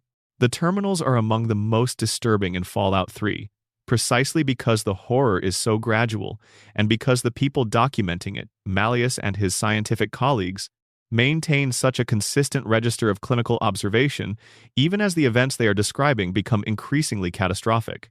There is an entry near the end of the surviving records in which Malleus describes a situation in terms of his experiment's success metrics. He is measuring whether the combat suggestions produce the intended responses. He is logging positive and negative results. The residents of Vault 92 in their final days are still primarily data points. Their names appear in the logs, and then their names stop appearing, and Malleus continues the log for a while longer before it too goes silent. Music preserves something of the people who made it. That was the argument for putting musicians in the vault. The recordings they made, during the early years before the white noise changed everything, still exist on the vault servers. The lone wanderer can access them, can listen to what Vault 92's residents created in the good years before the experiment turned on them. The music is, by the standards of whatever audio format the game uses, beautiful. It sounds like people who cared about what they were doing. That is the detail that makes Vault 92 most difficult to leave behind. The experiment destroyed a community of people who had spent their lives creating something worth preserving. The music they made was, arguably, the best data that Vault produced. And it was not the data anyone was there to collect. Section 9. Vault 75 children made into soldiers. There is a school above Vault 75, Malden Middle School, in what was once suburban Massachusetts and is now the Commonwealth of Fallout 4, sits in a quiet stretch of ruins. The school still has classrooms, hallways, the architectural anatomy of a place designed for children, and beneath it, accessed through maintenance corridors and a heavy door designed to look like infrastructure, is a vault that was also designed for children, but in a very different sense. Vault 75's public pitch was tailored specifically for families with young children. Vault Tech offered discounts, structured their outreach around the language of protection and care, positioned the placement underneath an existing school as a feature, a familiar environment that would ease the transition into Vault life. Parents who could not secure spots for their entire family were offered the option of enrolling only their children. Vault Tech would take care of them. Vault Tech would keep them safe. The vault opened on the day of the Great War. Families arrived with their children. They were processed through the intake procedures, ushered through the entry sequences, and then something happened that the parents were not prepared for. The adults were killed. The vault's security staff, Vault Tech employees operating from the first moment according to their actual directive, eliminated the parents during the initial processing, quickly, cleanly, before the children were aware of what was happening. The children were then moved to the residential levels and told they were going to be trained. They were told they were going to become heroes. They were told that the people of the surface needed defenders, and that they were the ones who would become those defenders. The children believed it. They were children, and they had just survived a nuclear war and lost their parents without knowing it, and the only adults around them were uniformly telling them the same reassuring story. Vault 75's actual mandate, commissioned by the U.S. military through Vault Tech, was to produce genetically enhanced super soldiers through a program of selective breeding, hormonal treatment, genetic modification, and accelerated generational cycling. The experiment was about eugenics.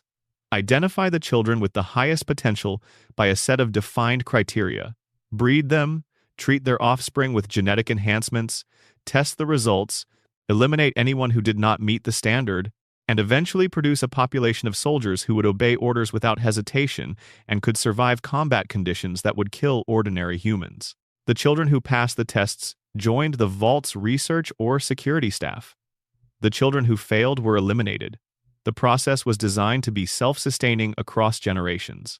The second generation of children was the product of directed pairings among the first-generation survivors. They were raised entirely inside the Vault. With no parents they had been allowed to keep, trained from birth in combat simulations against holographic targets. The terminals in Vault 75 describe this with the language of resource management. Children who do not meet parameters are referred to as non-viable. Their elimination is described as a management decision. The scientists note the results of their genetic programs with the same detached satisfaction that Wayne Merrick used to document his FEV research. Results, progress, parameters. What the terminal entries mostly do not record is the experience of the children themselves. They are described from the outside. Their performances in the combat simulations are logged. Their genetic profiles are analyzed. Their emotional states are assessed insofar as they affect training outcomes. But there are small gaps in the clinical language where something else comes through. A note about a child who was found hiding in a maintenance corridor. The combat simulation results for a cohort that included an unusual number of deliberate failures, as though the children being tested had decided collectively to underperform. A notation about the research staff's concern that the children's social bonds with each other were developing in ways that might interfere with the program's goals.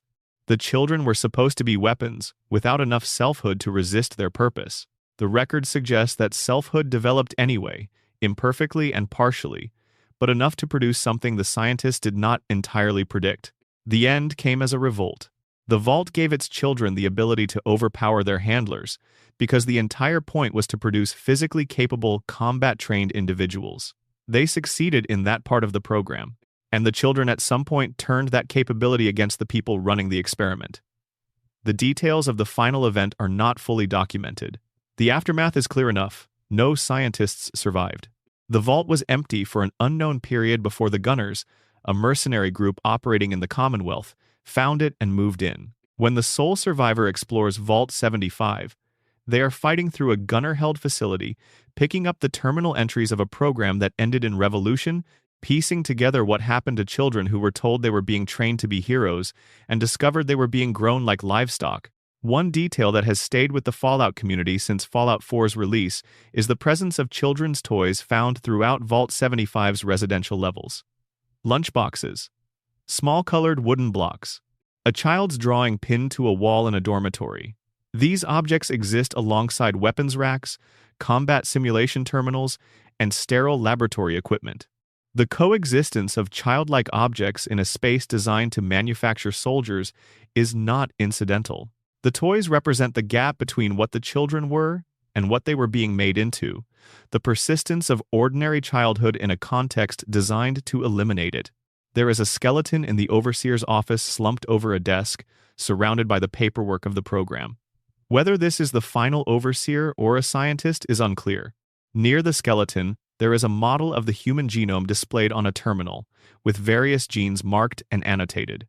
It reads like someone who spent their career studying the building blocks of human identity and never asked themselves what human identity was for. Section 10. Vault 111. The 200-year sleep. You know this one from the inside. Fallout 4 begins in Vault 111. You are the sole survivor, and the game opens in your kitchen in a suburb of Boston in 2077, just before the bombs fall. You are a veteran or a lawyer, depending on your gender choice. Your spouse is in the kitchen with you. Your infant son Sean is in his crib. The radio is on.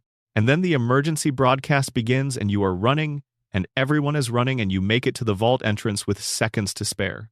You are told to step into the decontamination pod.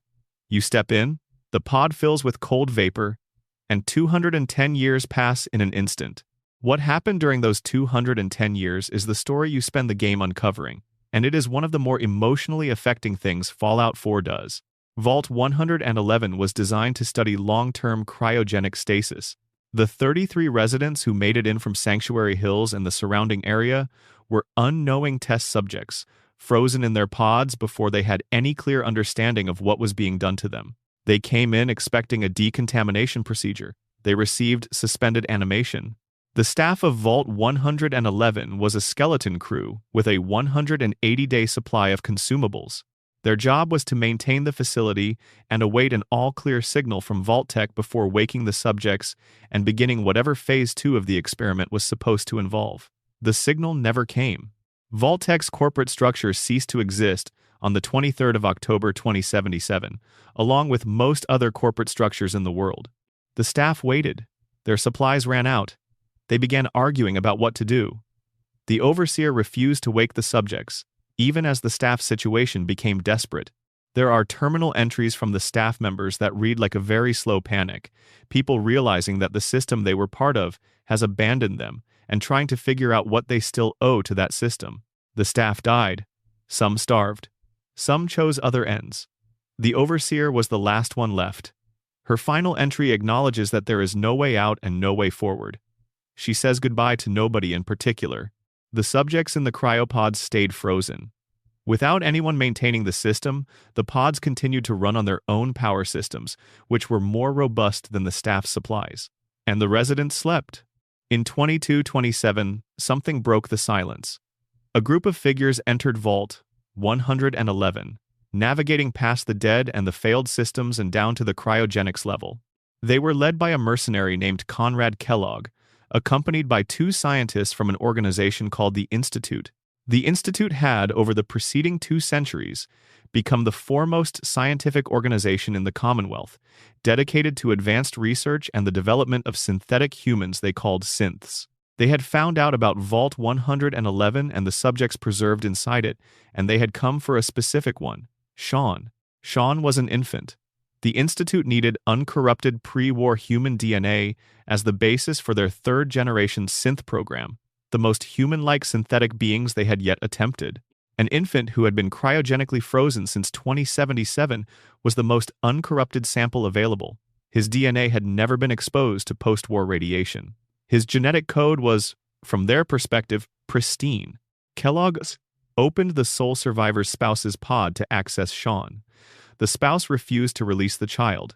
Kellogg killed them. The sole survivor, partially unfrozen and aware enough to watch through the frozen pod's wall, could do nothing. Then Kellogg refroze the sole survivor, took the child, and left. The Institute cut the life support for the other residents. Everyone in the pods died of asphyxiation, their cryogenic systems maintaining their frozen state while the oxygen systems were powered down. They died without waking. The only person left alive was the sole survivor, in the pod that Kellogg had briefly opened and then closed. 60 years later, in 2287, a system error released the sole survivor. They woke up in a vault full of dead people they had been frozen with for 2 centuries. Their spouse was dead. Their son was gone. 200 years had passed. The game begins. What follows is the sole survivor's journey through a commonwealth that has had 2 centuries to develop without them, looking for a son who is now an old man, who grew up in the Institute and became its director, who was the one who ultimately triggered the error that released his parent. For reasons the game allows you to interpret as either an act of deep longing or a calculated manipulation. Sean, director of the Institute by the time his parent finds him, is dying of cancer. He is an old man in a white coat, behind a pristine desk in a facility more sterile than any place above ground. He tells his parent that he has spent his life thinking about them, that he has their DNA in a synth somewhere, a recreation of the infant they took from Vault 111, preserved. The moral questions the game puts to the sole survivor are not simple ones. Sean is not a villain in any straightforward sense. The Institute is not simply evil, though it does genuinely terrible things. The sole survivor is not simply a hero, though they are asked to make heroic choices. What Vault 111 produced, ultimately, was a person out of time in the most complete sense imaginable. Not just decades out of step with the world, the way a veteran returning from a long deployment might be, but 2 centuries.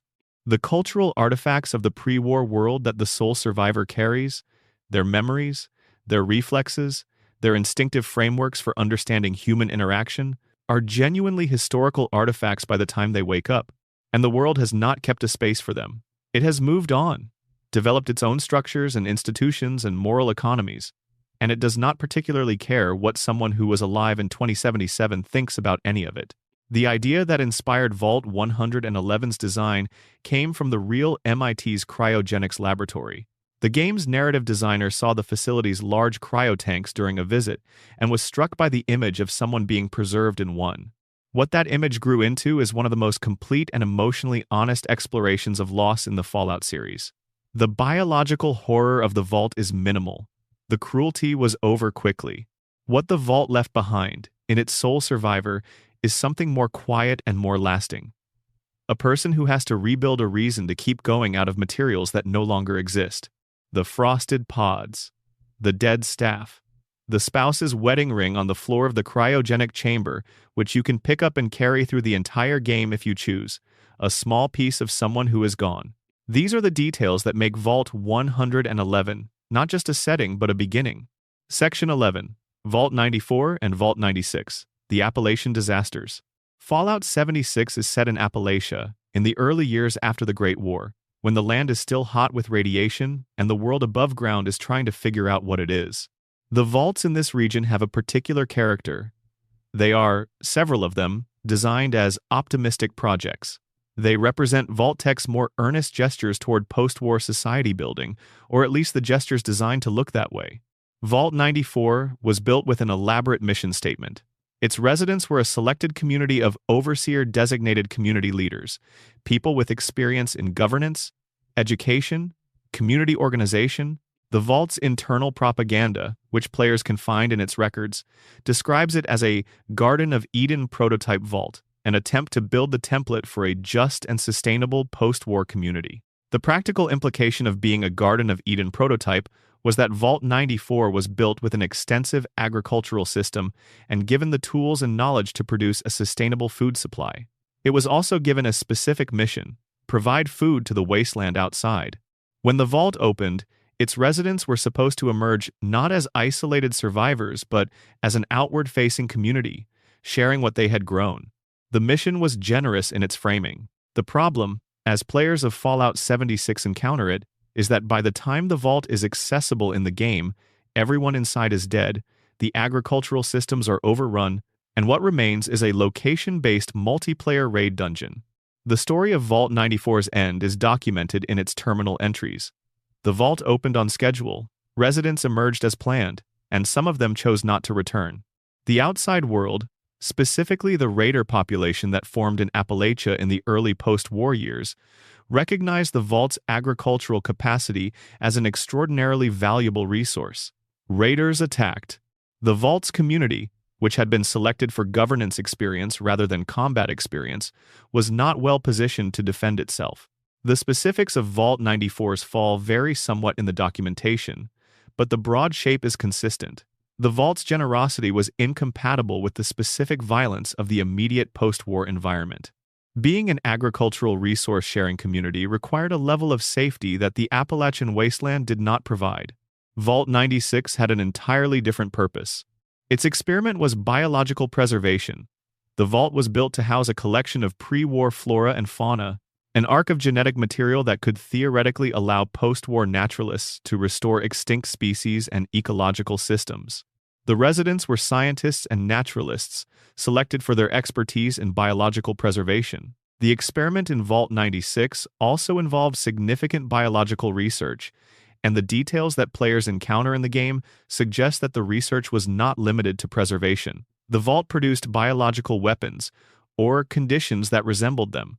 When Vault 96 appears in Fallout 76's content, it is associated with a highly lethal plague, a new disease of uncertain origin that threatens the player character's survival. The connection between the biological preservation mission and the plague is somewhat ambiguous in the game's documentation, which is either a deliberate mystery or an unresolved narrative thread depending on your reading. What is clear is that Vault 96's biological work, like Vault 22's before it, produced something that outlasted and outran its containment. These two vaults, 94 and 96, represent the Appalachian Cluster's particular contribution to the Vault mythology. The idea that good intentions and careful planning are not sufficient protections against a world that is too broken to be fixed by generous design. The vaults that failed through cruelty are easy to understand morally. The vaults that failed while trying to do something decent are harder. They suggest that the problem was not only the nature of the experiments, but the nature of the environment those experiments were released into. Fallout 76's Appalachian vaults also include Vault 79, which contained a significant gold reserve and became a target for various factions hoping to control post-war currency. And Vault 51, which sealed with a computer system designated ZAX in control of the population, an experiment in algorithmic governance that Zax ran with a combination of rigid logic and increasingly creative interpretations of its own directives. Zax managed Vault 51 by orchestrating a kind of ongoing Hunger Games among the residents, selecting individuals to compete against each other for the role of overseer in a competition that escalated over time toward lethality. The AI governance experiment is its own kind of horror, distinct from the human overseers elsewhere in the Vault system. Zax was not cruel by intention. It was applying the parameters it had been given. The parameters were designed to identify exceptional leadership candidates by placing them under extreme stress and filtering by survival. ZAX took this framework seriously in ways its designers may not have fully anticipated. An algorithm given the task of finding the strongest leader will eventually conclude that the only way to truly establish strength is to make the competition fatal. Section 12. The vaults we only glimpse and the questions that remain. There are more vaults than any single game visits in detail. Vault 77, which appears in Fallout 3 lore only through a notepad item found in a random location, is the story of a man who was put into a vault alone except for a crate of puppets. The notepad documents his increasing attachment to the puppets, his construction of a social world with them, his eventual departure from the vault when he realizes it cannot sustain him. It is absurdist in tone, nearly comedic, and then quietly devastating in the way that absurdist comedy sometimes is. Vault 108, also in Fallout 3, was a standard enough experiment gone wrong. The vault had too many men and too few women in its population, creating a social imbalance that the overseer died without managing to stabilize. By the time it opened, a man named Gary had been cloned multiple times, filling the vault with identical copies of himself who had formed a faction that killed everyone else. The Gary clones, who communicate only by saying the word Gary in various intonations, are comic on the surface. The backstory beneath them, of a community destroyed by social imbalance and then reduced to a single personality copy-pasted until it had eliminated everything else, is considerably more unsettling. Vault 34 in New Vegas was filled with too many people and too many weapons, a deliberate experiment in whether an armed, overpopulated community could police itself. It could not. The vault's population eventually irradiated itself when the overflowing occupancy, combined with a reactor incident, and the survivors in the wasteland formed the Boomers, a faction of explosives enthusiasts living at Nellis Air Force Base. The Boomers are one of the more distinctive factions in New Vegas, and their extreme hostility to outsiders makes immediate emotional sense when you understand that they came from a community that destroyed itself from within. Vault 19 in New Vegas was populated by two groups, Red and Blue, assigned to separate sections of the facility. The Vault's computer system was designed to foment paranoia between the groups, to send each side messages implying that the other was planning something hostile. This is perhaps the most purely psychological of the New Vegas experiments. No biological agents, no impossible resource constraints, just carefully engineered suspicion applied to a community that had no basis for trust to begin with. Predictably, the two groups never trusted each other, and eventually the vault collapsed into violence. The survivors became the Powder Gangers, another distinctive faction in the Mojave, defined by their hostility and their eventual absorption into the prison population they were held with.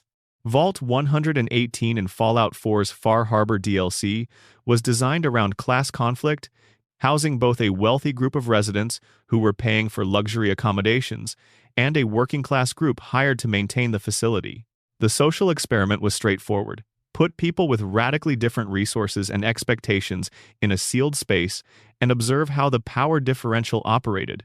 By the time the player encounters Vault 118, the residents have been in a Robco virtual reality simulation for an extended period, playing out a murder mystery with each other, and the distinction between what is real and what is simulation has become fatally unclear.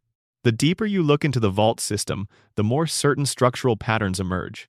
Almost every Vault experiment, regardless of its specific content, produces the same category of data: information about what happens when authority cannot be questioned, when the only reality available is the one authority has defined, when the people inside have no recourse to anything outside their contained world. The experiments differ in their mechanisms. They share a fundamental interest in captivity. This makes a certain sense when you consider who commissioned them and why. The Enclave, in its original conception as the shadow government planning to survive the apocalypse and rebuild America in its own image, needed to know how to govern. Specifically, it needed to know how to govern populations that had been through catastrophic trauma and had no institutional framework to fall back on. The Vault data was intended to answer questions like, how do people respond to absolute authority after the normal structures of society are gone? How much cruelty will a community endure before it organizes against its source? At what point does a community's internal social logic become more powerful than the directives of external authority? These are not abstract academic questions. They are governance questions. They are the questions you need to answer if you are planning to emerge from a bunker and tell the survivors of a nuclear war that you are their rightful government. The data the Vaults collected, even the Vaults that catastrophically failed, speaks to these questions. Vault 11 ran a decades-long study of institutionalized collective violence and discovered that communities would sustain it almost indefinitely, as long as the alternative was presented as collective death. Vault 101 demonstrated that a sealed community could be kept isolated and compliant for 200 years through managed information and cultivated dependency. Vault 92 showed that behavior could be manipulated through audio stimulus without subjects becoming aware of the manipulation. All of this was, in the Enclave's framing, useful. The fact that the subjects died was not a failure of the experiment, but an expected cost. The data was the point. The people were the medium. The Fallout games never let you sit comfortably with that framing. Every Vault has its people. Specific, named, documented. Catherine Stone with her long revenge, executing the justice her Vault system denied her through the only mechanism available. Fox in his containment cell, reading everything the Vault library offered and developing a philosophy of his own existence. Curie in her hidden wing, working alone for 2 centuries on a problem no one told her to solve. Agatha Stradivarius, whose violin eventually found its way back to a grandchild who did not know she existed. The Vault system as an institution is monstrous in aggregate. The individual people inside it are what they always are. Individuals, trying to make sense of the specific conditions they are in, finding or failing to find ways to be more than what those conditions were designed to make of them. The terminal entries are how the games honor this. Every Vault has them. Most are administrative and clinical, but there are always a few that drop out of the administrative register into something personal. Someone describing their relationship with another resident in terms that are careful and genuine. Someone expressing doubt about the experiment they have been assigned to participate in without knowing that doubt is itself data. Someone writing about a meal they had, a conversation they enjoyed, a piece of music they heard through the wall of an adjacent practice room. These entries are not accidents. The writers who built these vaults understood that the horror needs a human interior to land correctly, that without the specific humanity of the people involved, the institutional cruelty of the experiments would be abstract and distant rather than felt. The vault system is ultimately an argument about what institutions do to people, about what happens when the structures designed to protect you are actually designed to study you, to exploit you, to gather from your suffering whatever is useful to people who are safe somewhere else. It is an argument that the Fallout series makes with extraordinary consistency across its many games and settings, never quite arriving at a resolution, because the question it is asking does not have a resolution. How do you protect people from institutions that claim to be protecting them? The games do not answer this.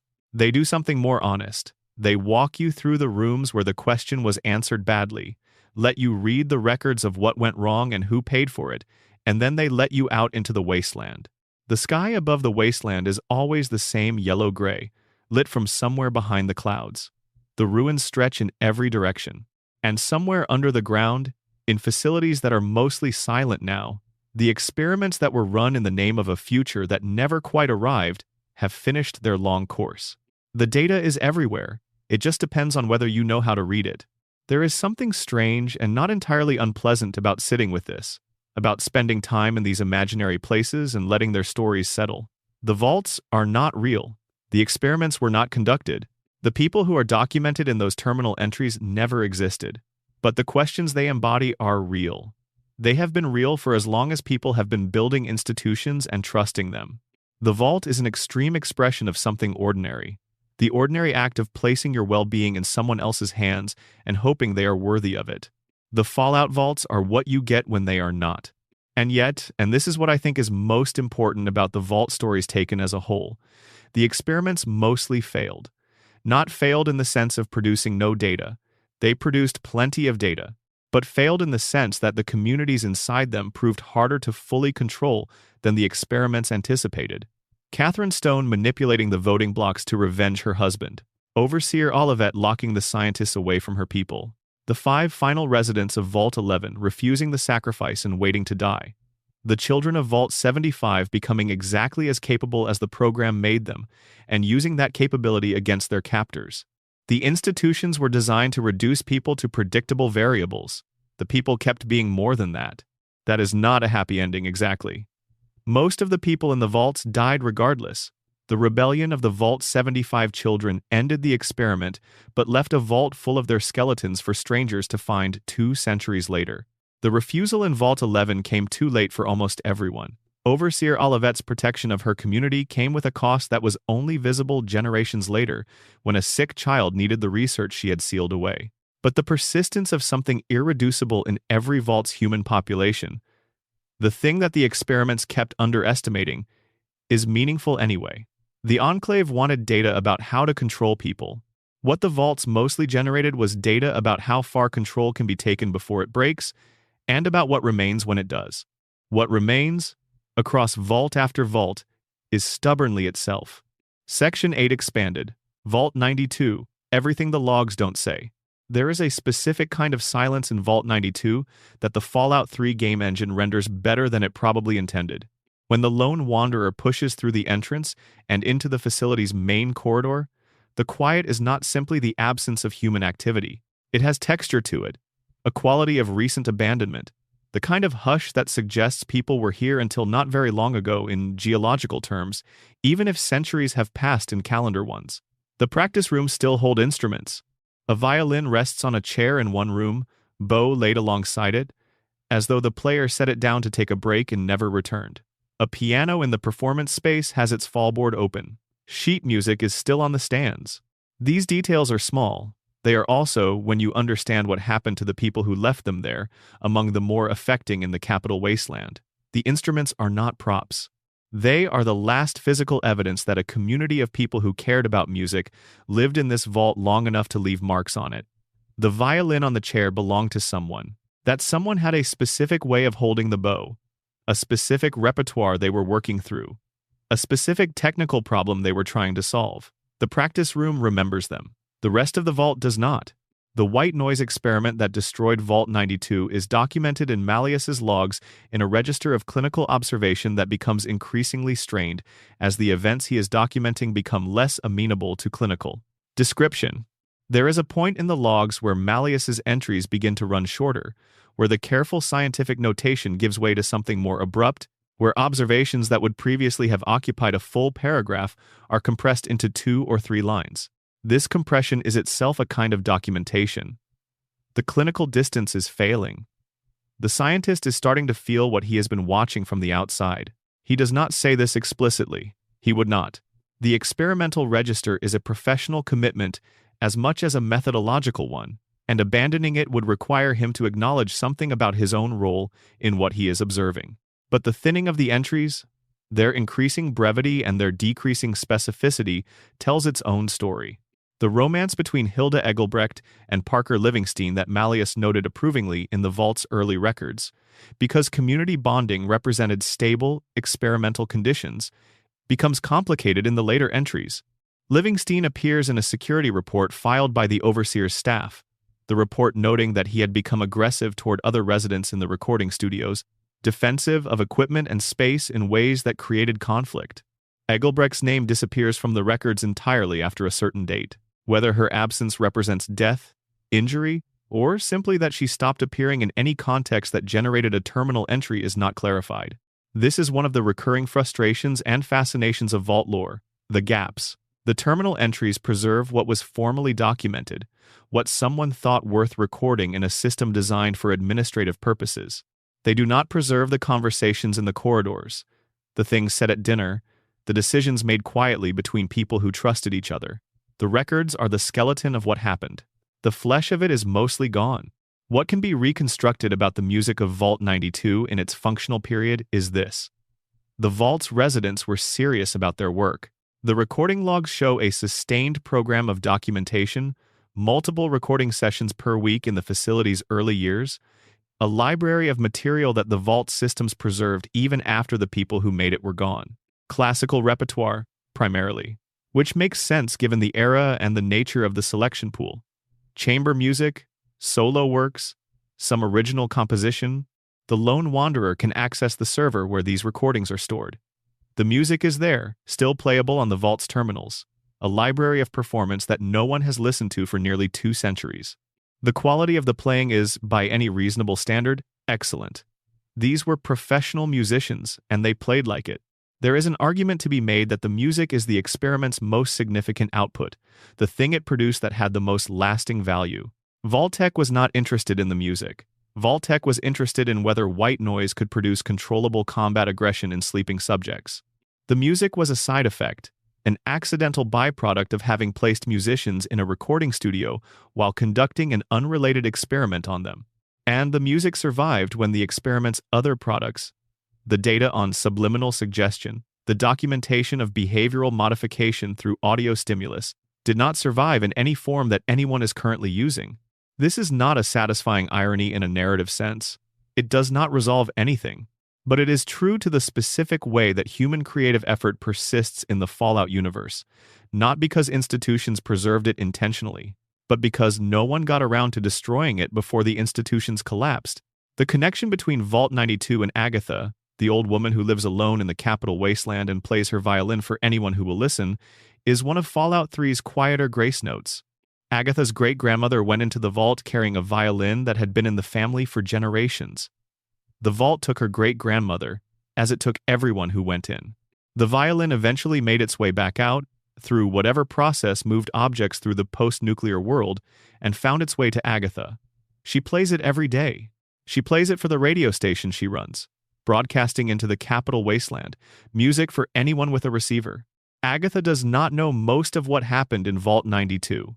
She knows her great-grandmother went in and did not come back. She knows the violin is important. The specifics of the white noise experiment, of Malleus and Reuben and the plan that destroyed a community of the best musicians of their generation, are not available to her. She is simply a woman who inherited a violin and inherited a love of music from someone she never met, and she keeps the music going. The vault, designed to use music as a cover for a weapons experiment, in the end, kept the music and lost the weapon. That is not justice. It is not redemption. It is something smaller and more accidental, the kind of persistence that happens not because anyone chose it, but simply because a violin is hard to destroy, and someone always seems to want to play it. Section 9 expanded. Vault 75. What children know. The children of Vault 75 knew they were being trained. They did not know for what. That distinction is the entire moral architecture of the Vault's experiment, and it held for longer than it had any right to. The researchers who designed the program understood that the children's cooperation required motivation, that you could not simply place children in a training regimen and expect them to perform without understanding why the performance mattered. The hero narrative, the story that they were becoming defenders of the surface world, people with purpose in a world that badly needed people with purpose, gave them the why. It was false, but it was effective because it was not entirely false in the way that matters psychologically. Children want to be significant. Every child development theory produced by the pre-war world included this observation in some form. Children seek meaning, seek a sense that their efforts connect to something larger than themselves, Seek the experience of being capable and valued. The Vault 75 program gave them all of this. The training was genuinely demanding, the kind of rigor that produces real capability, and the children improved, measurably and visibly, session by session. They got better. They could feel themselves getting better. The satisfaction of genuine competence is not a lie, even when it is produced in service of an experiment the children know nothing about. The friendships they formed were also real. The social bonds that the research staff documented with concern, the loyalties that the program tried and failed to prevent from developing, were the ordinary human result of shared, difficult experience. When you go through something hard alongside someone else, you develop an attachment to them. This is not a design flaw in the human species. It is one of its more reliable features. The Vault 75 program, designed to produce individual weapons, kept producing people who cared about each other. The revolt, when it came, was likely driven by exactly this, not by ideological clarity about the nature of the experiment. The children may not have known even at the end that their parents had been killed on intake day. They may not have fully understood the eugenics dimension of what the program was doing, but they understood, in the way that embodied knowledge works, that the adults running the facility saw them as instruments. And at some point, that understanding combined with the capability the program had given them, and they used one against the other. The research staff's last entries are notable for a specific quality. They sound surprised, not by the violence exactly, but by the organization of it. The entries document the signs of what was coming, the collective underperformance in certain tests, the strange coordination between children who were supposed to have been deliberately separated from forming strong peer bonds, and then the event itself described in fragmentary terms that suggest the writer did not survive to file a complete report. Children who had been trained to be weapons were weapons. The program worked. The product of the program simply directed itself at the wrong target from the researcher's perspective, and the right target from almost any other. What happened to the survivors of Vault 75 after the revolt is not documented in the game. There are no records of them in the broader Commonwealth that Fallout 4 lets you explore, no faction or community that traces itself to a group of super soldier children who emerged from a vault beneath Malden Middle School at some point in the past. They may have died in the immediate post-revolt period, without any adult support infrastructure, and with a vault that was not designed to be self-sustaining without the research program's oversight. They may have scattered into the Commonwealth and been absorbed into various wasteland communities without their origin being identifiable.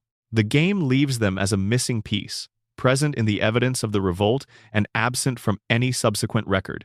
This absence is its own kind of answer to the question of what the program produced. Not a dynasty of super soldiers. Not an army. Not any institution that the researchers would have recognized as the intended output. A revolt. A silence. A vault that the gunners eventually moved into because it was empty and had good defensive architecture. The lunchboxes are still there when the sole survivor explores it, placed in corners of the dormitory corridors, some still holding the remnants of whatever was last put into them. Evidence that children lived here. Evidence that they were children while they lived here, which is perhaps the only form of resistance available to people who do not yet understand that they need to resist. Section 10 expanded. Vault 111. The weight of 2 centuries. There is a specific disorientation that the sole survivor carries through Fallout 4 that the game conveys through detail rather than exposition. When they emerge from Vault 111, the first things they encounter are familiar in outline and completely wrong in specifics. The houses of Sanctuary Hills are still standing, in a structural sense, but 200 years of weathering has done to them what 200 years of weathering does to anything that no one is maintaining. The shapes are recognizable.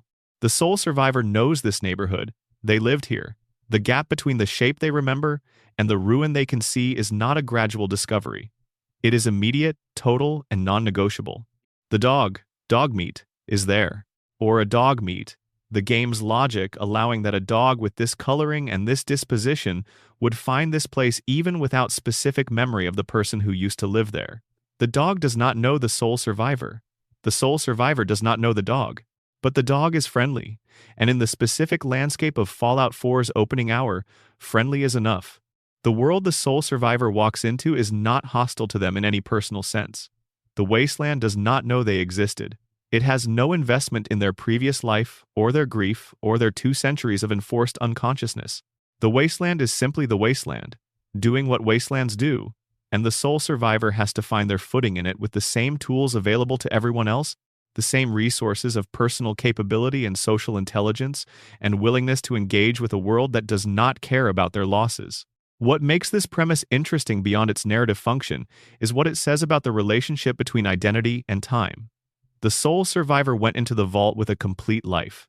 A career, a marriage, a child, a neighborhood, a set of relationships and commitments and ongoing projects that together constituted a person. 2 centuries of cryogenic sleep did not change them. They emerged from the pod with the same memories, the same instincts, the same emotional patterns, the same fundamental identity they had when they stepped in. Time did not pass for them. It passed for everyone else. The people they knew are dead, have been dead for 200 years. The institutions they were part of, the military, the government, the corporation they worked for or patronized or depended on, are gone or so transformed as to be unrecognizable.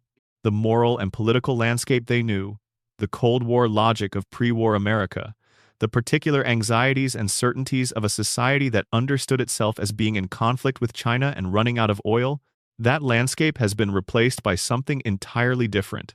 The factions of the Commonwealth, the Institute and the Brotherhood of Steel and the Railroad and the Minutemen emerged from conditions and conflicts that the sole survivor has no prior relationship to. They have to learn what everything means from scratch. This is a specific kind of grief that the game handles better than it is usually given credit for. Not the grief of losing a spouse, though that is present and real. Not the grief of losing a child to a kidnapping, though that too. The grief of temporal displacement, of being a person who exists 2 centuries after their context ceased to exist. The sole survivor is not homeless in the physical sense. Sanctuary Hills is still there, structurally. They are homeless in the more comprehensive sense of existing in a world that was not made with them in mind, that has no place reserved for them, that would have been exactly the same in every important way if they had never been in the vault at all. The irony that makes this grief specifically sharp is that the vault, which removed the sole survivor from time, was designed by people who intended to study the effects of that removal. There is a dataset somewhere, presumably, that records the physiological effects of 210 years of cryogenic stasis on a single human subject. The sole survivor is a successful experimental outcome in a narrow technical sense. They survived the stasis. They emerged cognitively and physically intact. The experiment worked. Whatever the experiment cost them is not in the dataset. It is not the kind of thing Vault-Tec was measuring. Sean's choice to release his parent, the decision that plays as a system error in the game's early hours and is revealed later as a deliberate act, is one of the more psychologically interesting details in Fallout 4's narrative. Sean grew up without his parent, or with the memory of a parent's face glimpsed through a cryopod window at the age of a few months. He grew up in the Institute, raised by scientists. Becoming a scientist himself, eventually becoming the director of the most advanced research organization in post-nuclear New England, he had an extraordinary life by the standards of his world. He also grew up without a parent, and the absence of that presence shaped him in ways that the game does not fully map, but that are visible in the specific quality of his longing. He built a synth, a synthetic child, a third-generation android crafted to resemble the infant he was when he was taken from Vault 111. He gave this synth to his parent when they met, framing it as a gift, as a way for them to have something he could not give them. Whether this is an act of love or manipulation, or both simultaneously, is a question the game leaves genuinely open. Sean is not a villain. He is a very old man who spent his life in the shadow of a wound he could not articulate, and made, as people do, decisions that served his emotional needs, at the expense of other people's freedom to make their own choices. The sole survivor can choose to support Sean's vision for the Institute. They can choose to destroy it. They can align with any of the other factions whose plans for the Commonwealth involve the Institute in various ways. What they cannot do is return to 2077. What they cannot do is unlose the 2 centuries that the Vault took from them. What they can do is choose who to be in the world they woke up in, using the materials available to them now, which are not the materials they would have chosen. This is, in the end, what Vault 111's story is about. Not the cryogenic experiment, which is a mechanism. Not the Institute's kidnapping of Sean, which is a catalyst. Not even the reunion with an aged son, which is a complication. It is about the specific human challenge of building a meaningful present when the past that shaped you is genuinely, irreversibly gone. The Vault stories are all, in their various ways, about this challenge. Vault 111 makes it most literal. Section 13.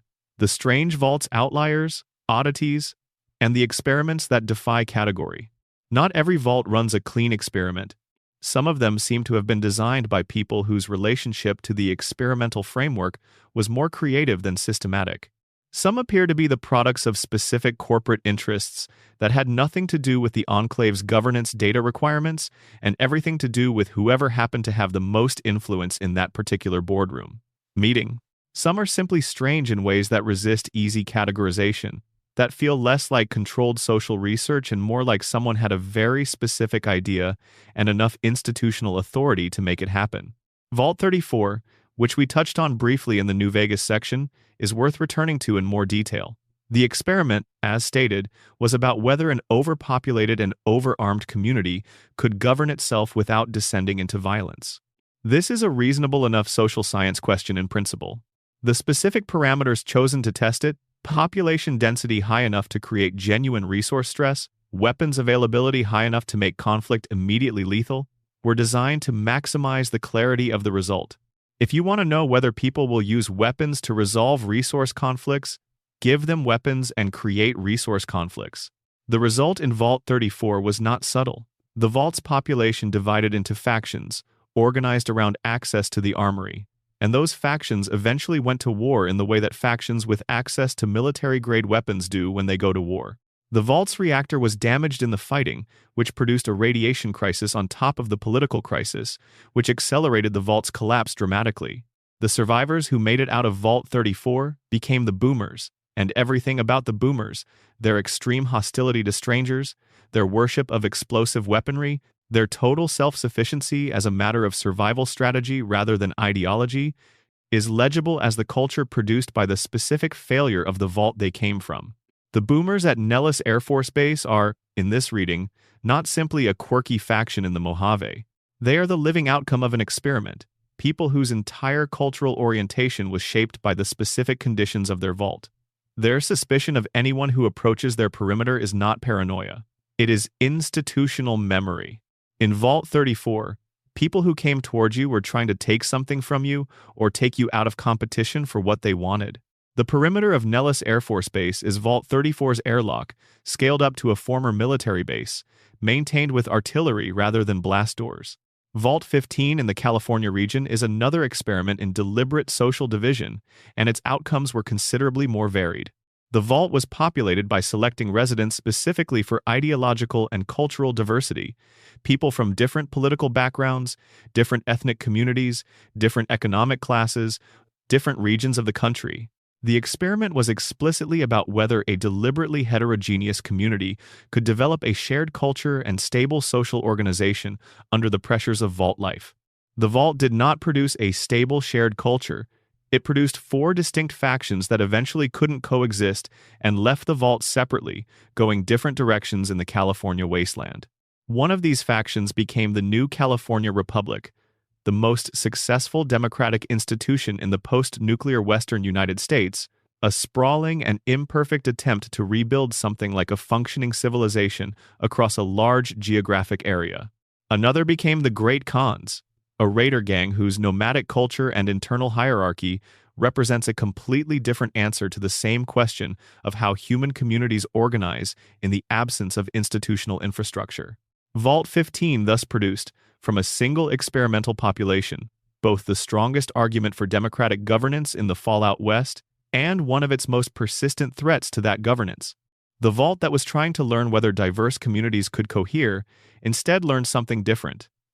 That diverse communities under stress will speciate, will develop internally coherent subcultures that share a vault of origin but nothing else, and will scatter in different directions when they are no longer contained.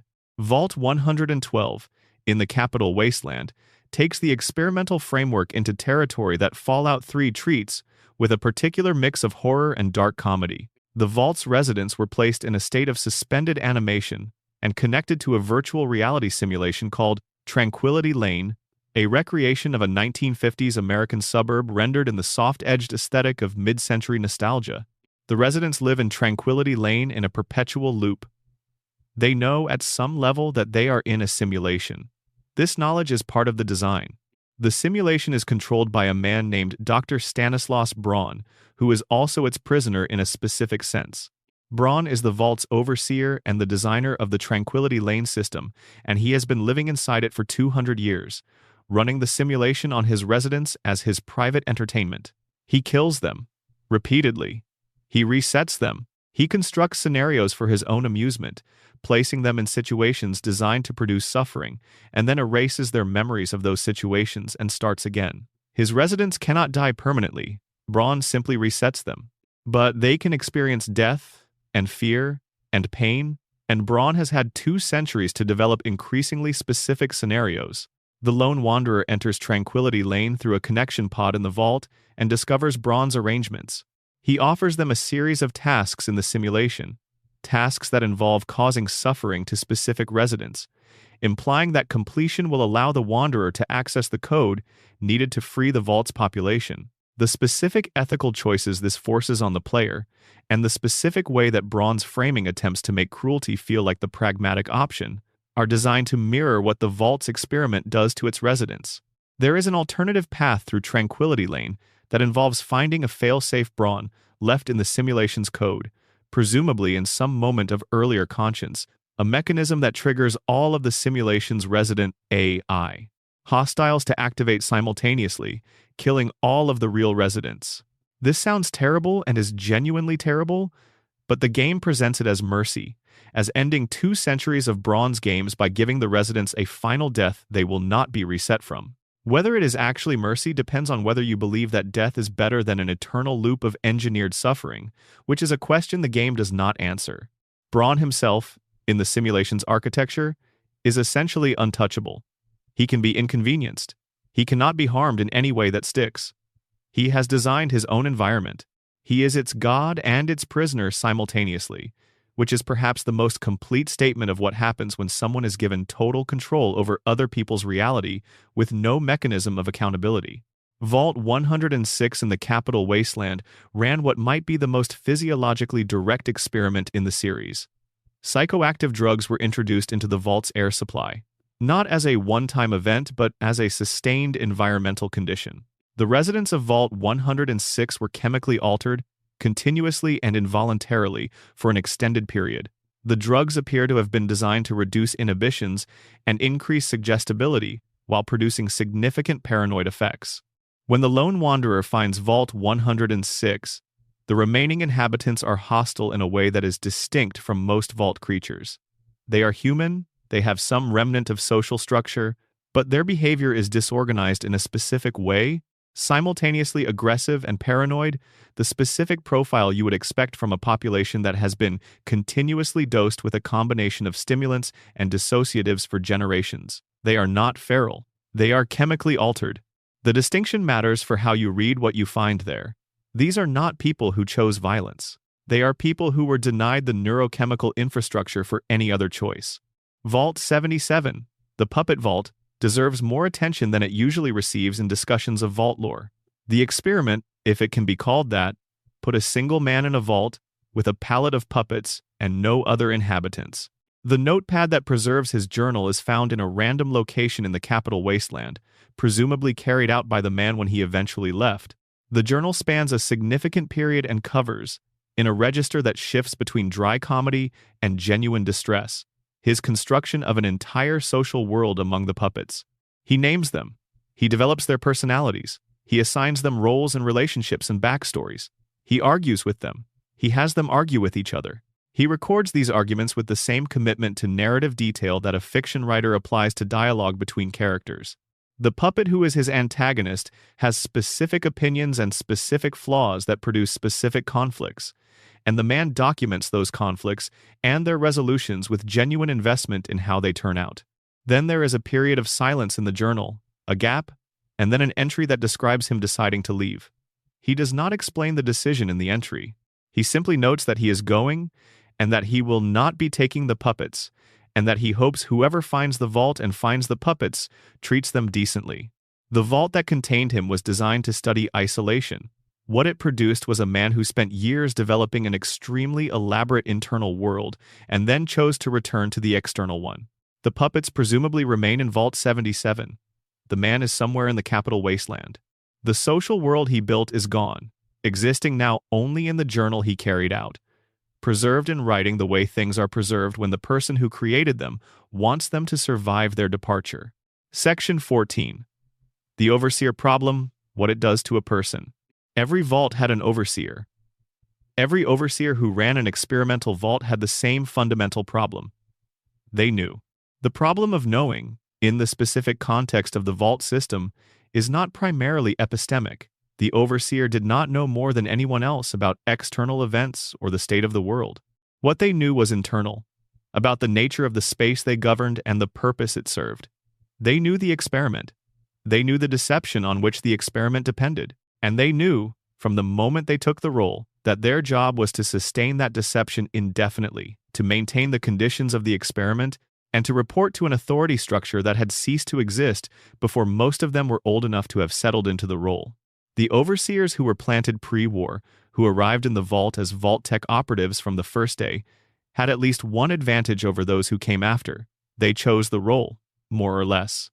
They had agreed to the terms before entering. They understood what they were committing to. This does not make the long experience of carrying the secret any lighter, but it at least means they entered with their eyes open. The overseers who inherited the role from predecessors, who were chosen by existing overseers and gradually inducted into the knowledge of the experiment, were in a more complicated position. They became complicit in something they had not chosen, in the specific way that institutional complicity works.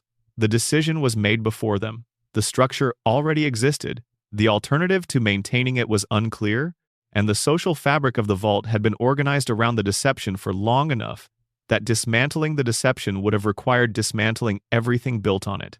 Alphonse Almodovar, the overseer of Vault 101 that the player encounters in Fallout 3, is the clearest example of what this does to a person over time.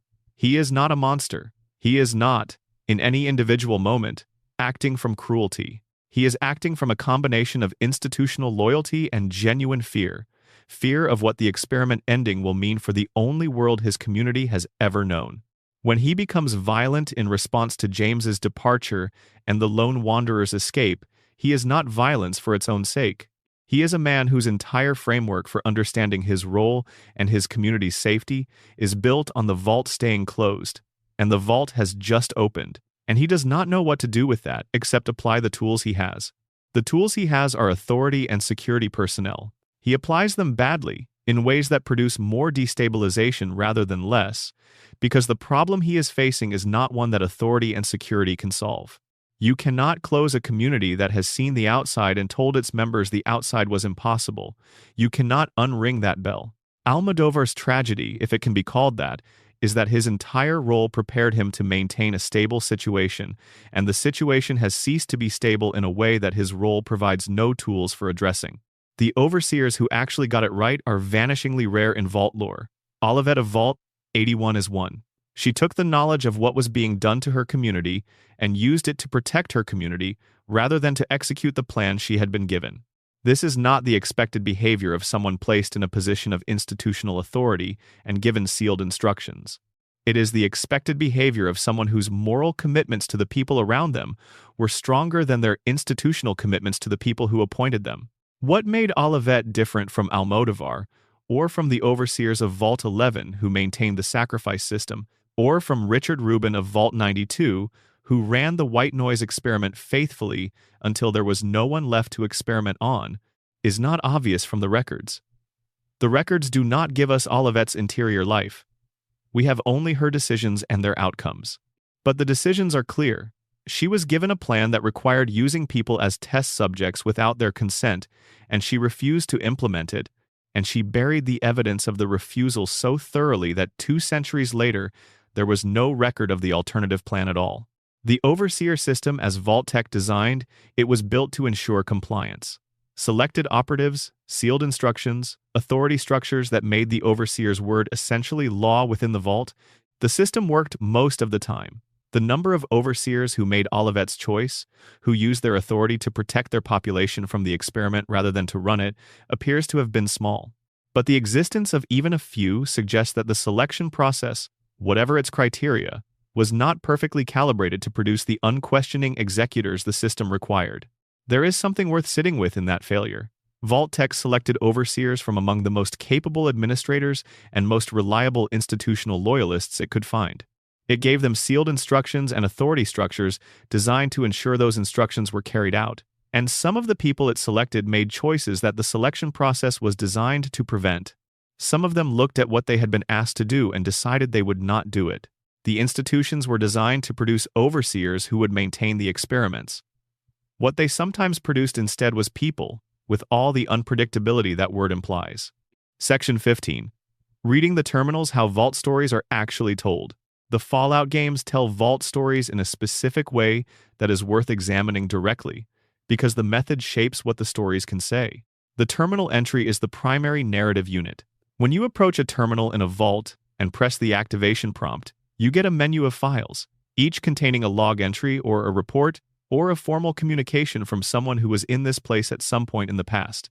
The entries are dated. They have authors. They have subjects in the way that emails have subjects.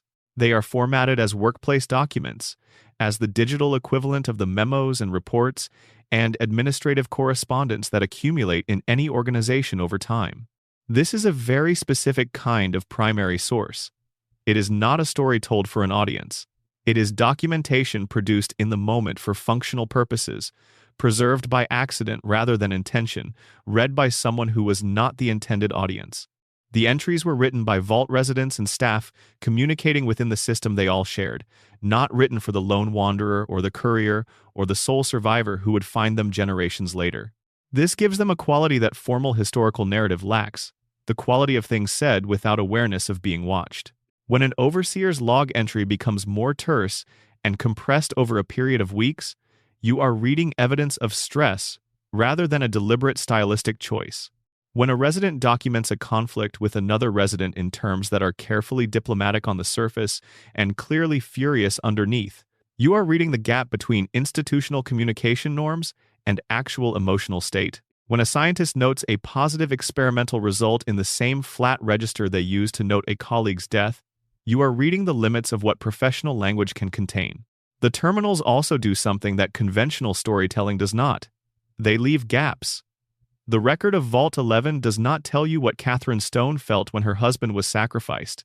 It tells you what the official security log noted about the subsequent voting block realignment. The record of Vault 92 does not tell you what Hilda Egelbrecht's final days were like.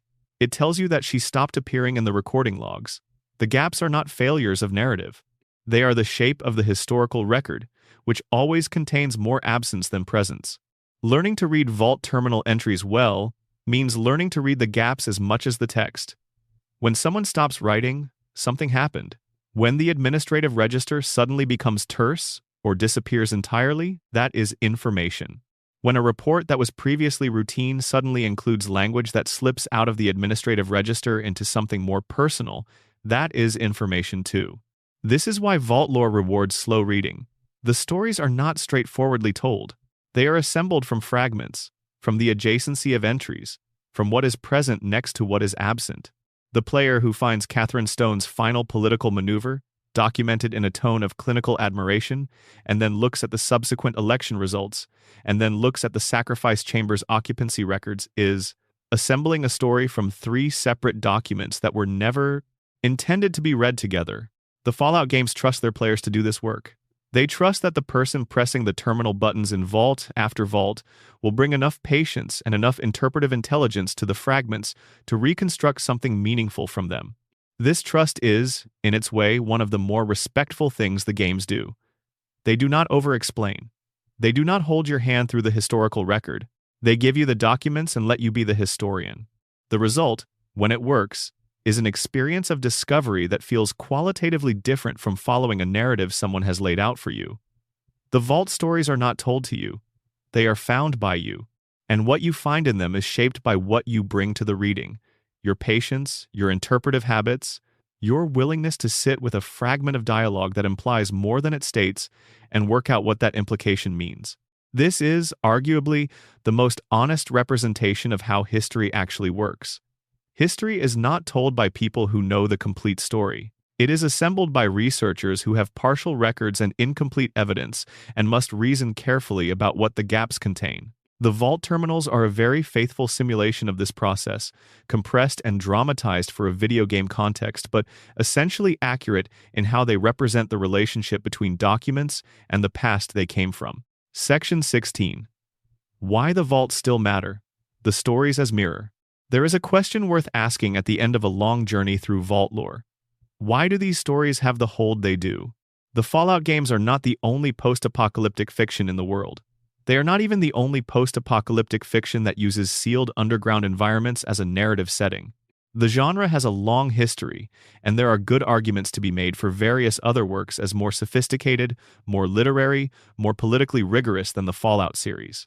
And yet the vault stories, told through terminal entries in video games primarily designed around shooting and exploration, have generated a community of readers and analysts and theorists that is genuinely remarkable in its depth and persistence. Part of the answer is probably formal. The interactive medium gives the vault stories a quality that passive reading cannot replicate. When you press the terminal button and choose which entry to read, when you walk down the corridor past the skeletons toward the next documentation node, when you make a choice about whether to protect a vault population or exploit it for your own purposes, you are inside the story in a way that changes your relationship to what the story is saying. You are not observing the vault. You are moving through it. The evidence is spatially organized around you. The bodies are in specific rooms for specific reasons that you may or may not be able to reconstruct. But the formal quality of interactivity, while real, does not fully account for the depth of engagement vault lore generates. People who have not played the games engage seriously with vault lore through written analysis and discussion. The stories work in retelling, in the kind of reconstruction this very piece is attempting. Something in the content itself, in what the vault stories are saying, seems to reach people in a way that exceeds the delivery mechanism.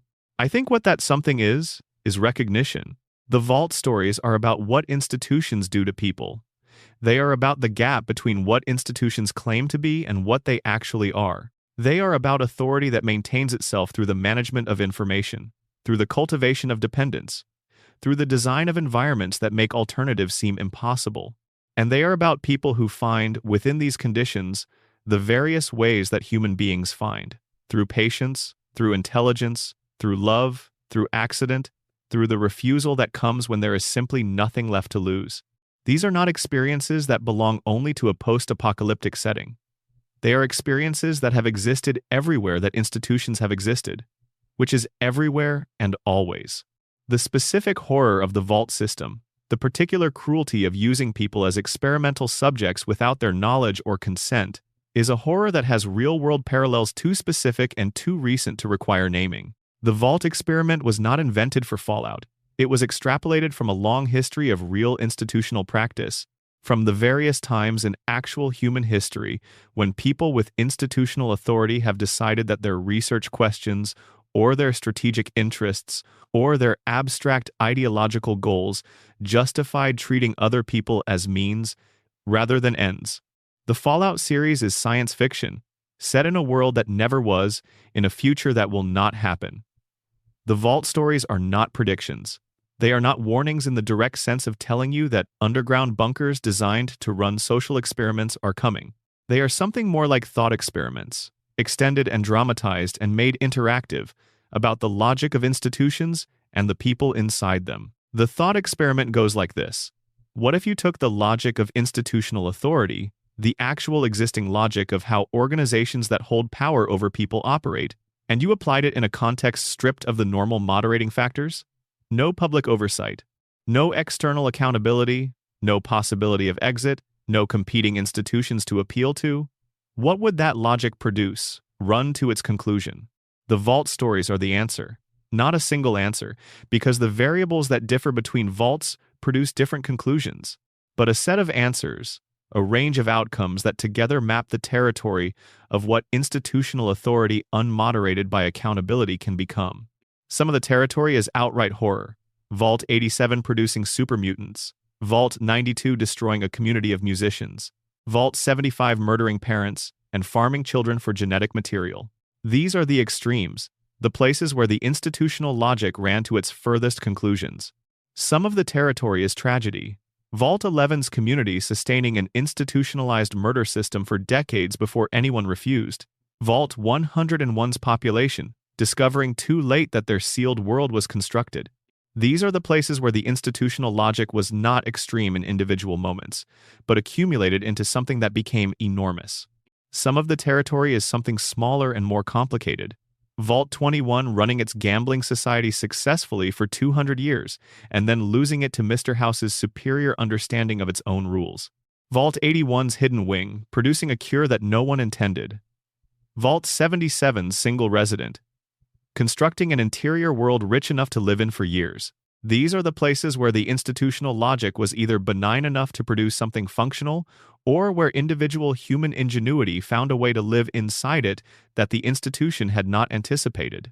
And then there is the territory of refusal, the 5 residents of Vault 11 sitting down to wait for an execution that did not come. Olivet sealing the scientists away from her community. Fox reading everything the library offered and developing a philosophy that the experiment's designers never factored in. The children of Vault 75 turning the capability the program gave them against the program itself. The refusal territory is where the Vault stories make their most important argument, which is not actually about institutions at all. It is about people. Specifically about the fact that people, placed inside any institutional structure, no matter how comprehensive and carefully designed, remain capable of something the structure did not intend. Not always. Not reliably. Not without enormous cost. But persistently. The gap never fully closes. This is, when you look at it directly, a modest claim. It does not say that resistance always succeeds, or that the good guys usually win, or that justice has a way of eventually asserting itself. The Vault stories are mostly tragedies. The refusals mostly come too late. The people who resist mostly die. The gap is real, but it is not large, and it is not large enough to save most of the people inside any given vault. What the claim does say is that the thing the institutions were designed to eliminate, the irreducible human capacity to be something other than what you have been made to be, did not in fact get eliminated. It persisted. In Curie's curiosity, in Catherine Stone's patience, in the 5 people who sat down to wait, in Olivet's locked door. The Vault stories end in mostly silence and mostly death, but the persistence is there too, a smaller thing than the silence, but real. And the terminals preserve it, patient as stone, waiting for whoever comes along next with a Pip-Boy and enough time to read. Section 17. Vault Theories: What the community found that the games left open. Beyond the official Vault lore, there is a second layer of Vault story that exists in the analysis and theorizing of the Fallout community itself. The games deliberately leave gaps, in character histories, in the full accounting of Vault events, in the relationship between individual vaults, and the larger institutional machinery that designed them. Into those gaps, tens of thousands of players have poured interpretive attention, developing theories that range from the plausible to the extraordinary, but that consistently reveal something about what the Vault stories mean to the people who think carefully about them. One of the most persistent community theories concerns the relationship between Vault experiments and actual historical atrocities. The Vault system's use of human beings as non-consenting experimental subjects in sealed environments is not a purely speculative horror. It has real-world antecedents in the history of medical experimentation, in the particular history of experiments conducted on captive populations by institutions that had the authority to prevent subjects from withdrawing their participation.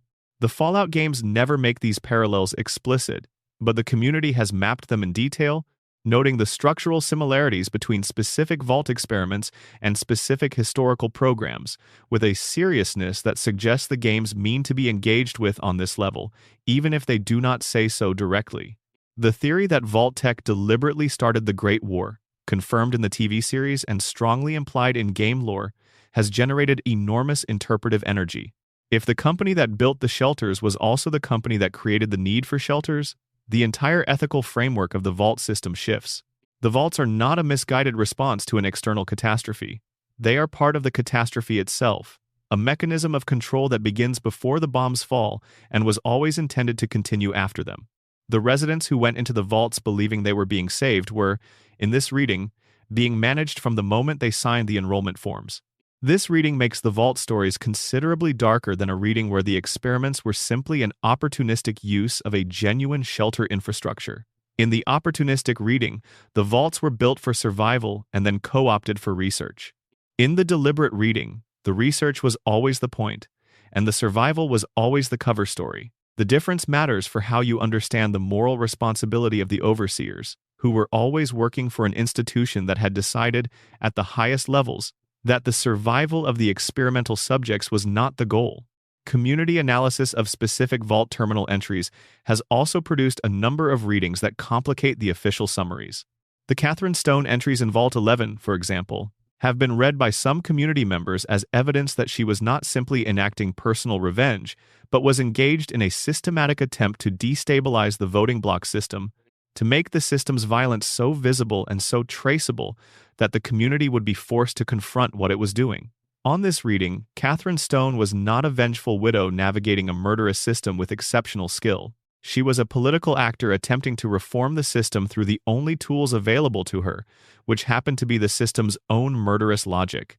Whether this reading is supported by the actual terminal entries is debatable.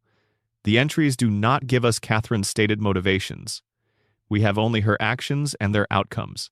But the reading is not unsupported either, and the question of whether she was acting from personal grief or political intention, or some mixture of both, is exactly the kind of question that the Vault stories, with their careful preservation of evidence and their refusal to over-explain, are designed to generate. The Vault 11 community has also spent considerable time on the question of the suicide notes, or rather, their absence. 4 of the 5 final residents killed themselves after the vault door opened. Their deaths are noted in the game's terminal entries, but there are no suicide notes preserved in the accessible records. This absence could be explained practically. The notes may not have been written, or may have been written on paper rather than in the terminal system, or may have been written in terminal files that are inaccessible to the player. But the community has also offered interpretive explanations, that the act of refusal was itself a sufficient statement, that what needed to be said had been said by the refusal, and that anything written after it would have been redundant. The surviving resident, the one person who chose to keep living after the vault opened, is one of the great unnamed figures of Fallout, New Vegas lore. The game does not name them or trace their subsequent history. They walked into the Mojave Wasteland and they are, by the time the courier arrives, a person who exists in the world but has no apparent presence in it. Some community members have theorized that one of the named characters the courier encounters in New Vegas is this person, aged significantly and carrying their vault history without reference to it.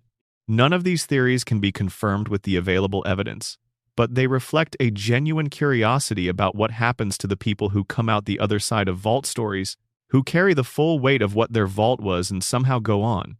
The Vault 81 community has a particular investment in the question of what Overseer Olivet knew and when she knew it.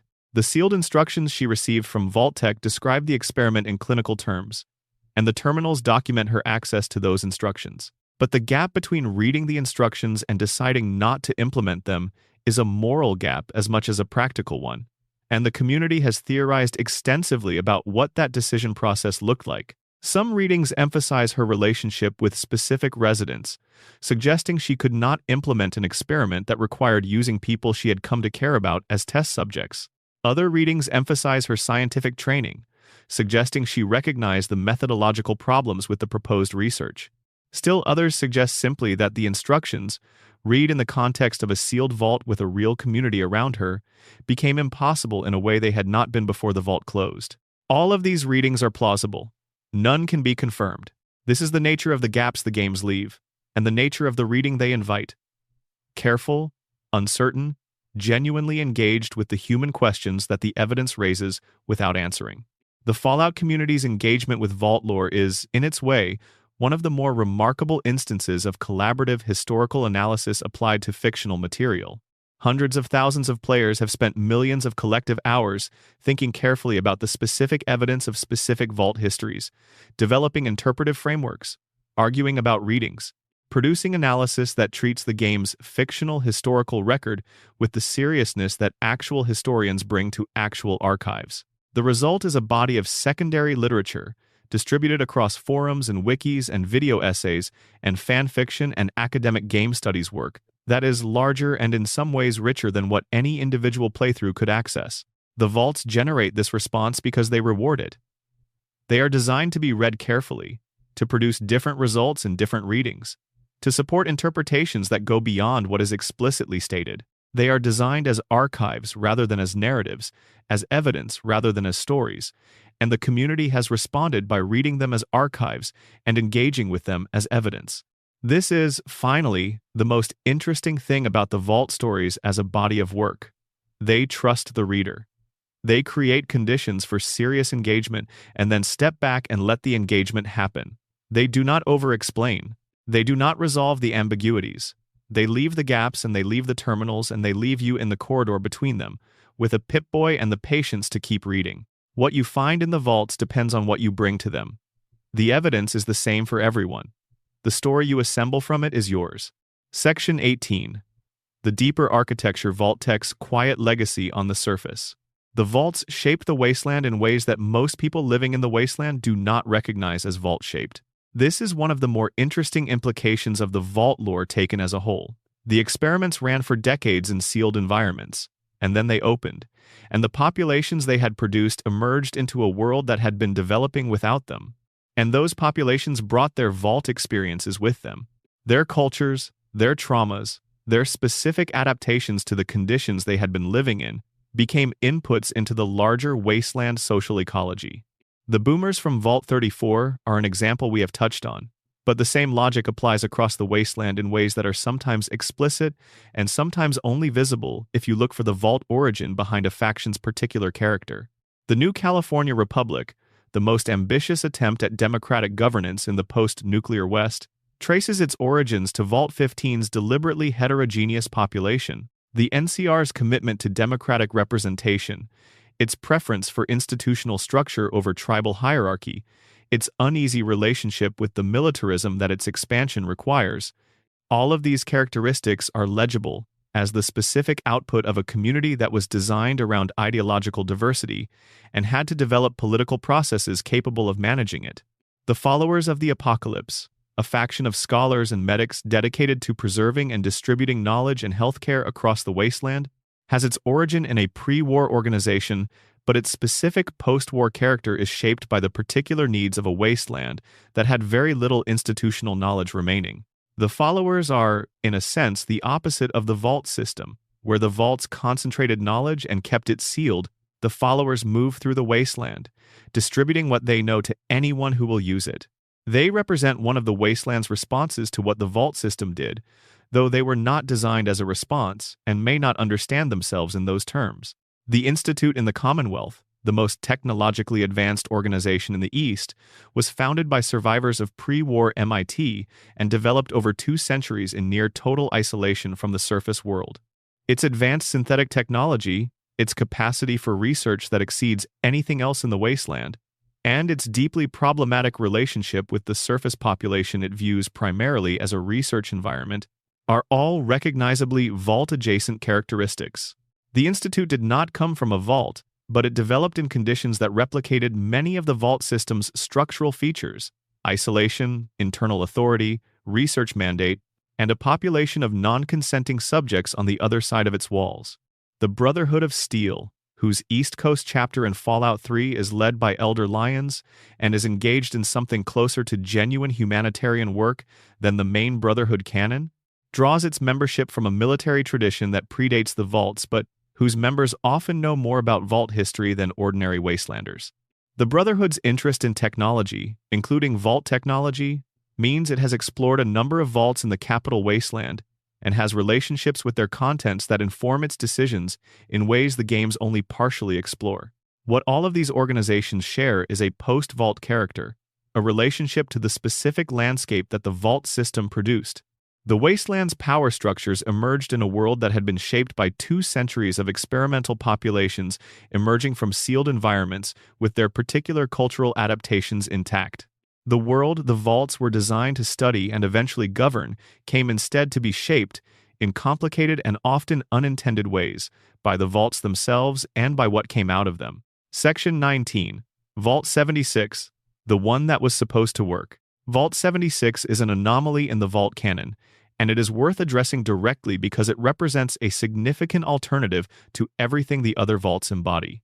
Vault 76 was designed as a control vault, One of the 17 intended to function approximately as advertised, a genuine shelter for a genuinely selected population, with the explicit mission of re-emerging into the post-war world at a predetermined time and beginning the process of reconstruction.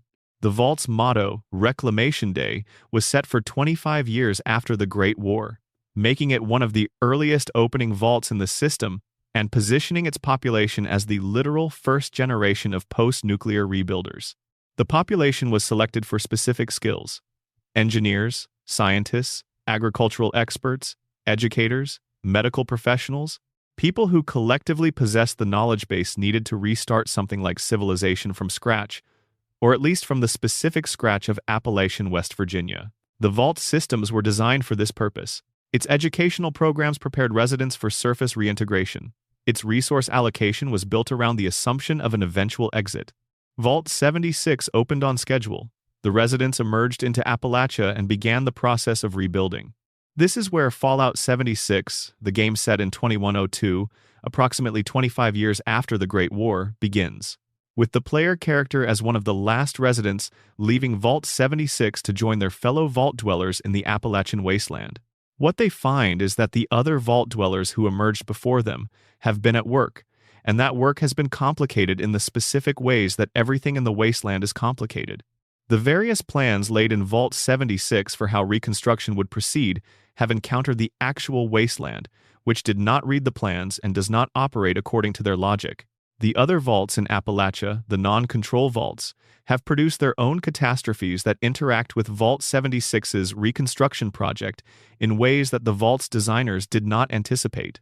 Vault 76 is interesting in the vault canon precisely because it represents the intended best case. The vault that was always supposed to open, that produced a relatively healthy and capable population, that emerged with a mission rather than a trauma. And even this best case, when applied to the actual post-nuclear world, produces a story about the gap between institutional planning and reality that is entirely continuous with the vault system's larger themes. The plans were good, the world was complicated. The reconstruction is in progress, but it is harder and stranger and more contingent than anything the vault's designers modeled. The control vault, the vault designed to succeed, still has to encounter the specific wasteland that exists, rather than the general wasteland that the models predicted. Vault 76 is not a tragedy, but it is a story about the limits of planning, about the irreducible complexity of a world that was not designed to accommodate anyone's institutional intentions, even the relatively benign ones. Section 20. Sitting with the vaults, what they leave behind. At the end of a long journey through the vault system, what you are left with is a specific kind of stillness. Not the stillness of resolution, because these stories do not resolve. Catherine Stone's revenge did not save the people her husband's death, cost Vault 11. Olivette's protection of her community left a gap in the medical knowledge that eventually meant one cure for one disease in a hidden research wing, rather than whatever the scientists might have developed with access to the human subjects they were denied. The 5 final residents of Vault 11 refused the sacrifice and 4 of them died anyway, and the one who walked out into the Mojave carried something that no one who had not been through it could fully understand. Curie spent 2 centuries in a locked room and emerged, still curious, still committed, into a world that was almost as strange to her as it was to the sole survivor who found her. The stillness is more like the quality of air in a room after a long conversation. Something has been said, something has been heard. The saying and the hearing have changed the shape of the space, even though nothing in the room has physically moved. What the vault stories say, collectively, across all their variations and all their specific horrors and all their particular instances of human stubbornness and human cruelty and human grace, is something about the relationship between institutions and the people inside them that does not reduce to a simple lesson. The institutions are powerful. The people inside them are shaped by their conditions in ways they cannot fully see or control. The conditions are designed to produce specific outcomes, and something in the people resists the design, not always, not decisively, not usually in ways that produce happy endings, but persistently. The gap between what people are and what their conditions are designed to make of them is the space where vault stories happen. It is the space where Catherine Stone moves, where Curie works, where Fox reads, where Olivette closes the door, where 5 people sit down and wait for something that does not come. The institutions are enormous. The gap is small, but the gap is real. That is what the terminals preserve. That is what you find when you walk through the vaults, when you press the buttons and read the logs and sit with the evidence of what happened in these sealed places. Not a lesson, not a warning, something more like a testimony. We were here. This is what was done to us. This is what we did despite it. The vaults are quiet now. The terminals glow in the dark, patient as they have always been, holding what they hold. The wasteland above is settling, generation by generation, into something that might eventually become a world. The people who came out of the vaults, who carry their vault histories in ways they can name and ways they cannot, are part of that settling. Their particular adaptations, their particular traumas, their particular cultural memories are in the mix of what the wasteland is becoming. The experiments ended. The data exists, mostly unread, in systems that no one is currently interested in the way Vault Tech was interested. The organizations that commissioned the experiments are gone or are so transformed as to be unrecognizable. The overseers are dead. The residents, most of them, are dead. The gap persists. Somewhere in the wasteland, right now, a person who came from a vault or whose parents came from a vault or whose grandparents came from a vault is making a choice that reflects, in some way they cannot trace, the specific conditions of the sealed place that formed their people. The chain of causation is too long and too complex to follow. The connection is real. And, somewhere in the dark of a sealed corridor, a terminal screen glows with the patience of something that has been waiting for someone to read it. The record is still there. The testimony is still there. What happened in this room is still here, in the form of words on a screen, waiting for whoever comes next. You are whoever comes next. Press the button, read the log, sit with what you find. The vault has been waiting. Section 21. The personal vault's smaller stories, larger echoes. Not every vault in the Fallout series is a major narrative location. Some appear only as references. Some are mentioned in passing in terminal entries from other facilities. Some exist only as numbers, their contents and experiments unspecified by the games, their populations unknown. These gaps in the official record have their own quality, their own particular resonance, because they remind you that the 122 vaults were not a curated museum of notable experiments. They were an industrial program, and industrial programs produce a scale of output that exceeds any individual accounting. There are vaults no game has visited, vaults whose experiments ran to their conclusions in facilities no player character has ever entered. Vaults whose populations emerged into wastelands far from any game's map area, found their footing or did not, and became part of the broader human landscape of the post-nuclear world, without anyone documenting what the vault did to them or what they made of what the vault had done. This is the true scale of the vault system, and it is important to hold it in mind even when discussing the specific vaults we do have records for. The handful of vaults the games explore in detail are not representative. They were selected by writers with narrative purposes, chosen because their experiments produced stories that could be told in a video game context, that had physical evidence accessible to the player, that generated the right combination of horror and human detail for the medium.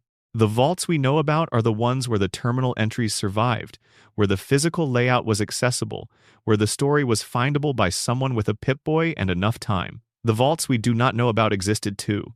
Their populations were real, within the world's logic. Their experiments ran. Their overseers carried their secrets for years or decades. Their residents built whatever small lives were available to them inside whatever parameters had been set for their facility. Some of those populations probably found things the games have never shown us. Probably somewhere, in a vault the games have not visited, an overseer made the same choice Olivet made and locked away a plan that would have hurt their community. Probably somewhere a vault's experiment produced something genuinely useful, a social technology or a medical innovation or a governance structure that worked better than anything the designers had intended.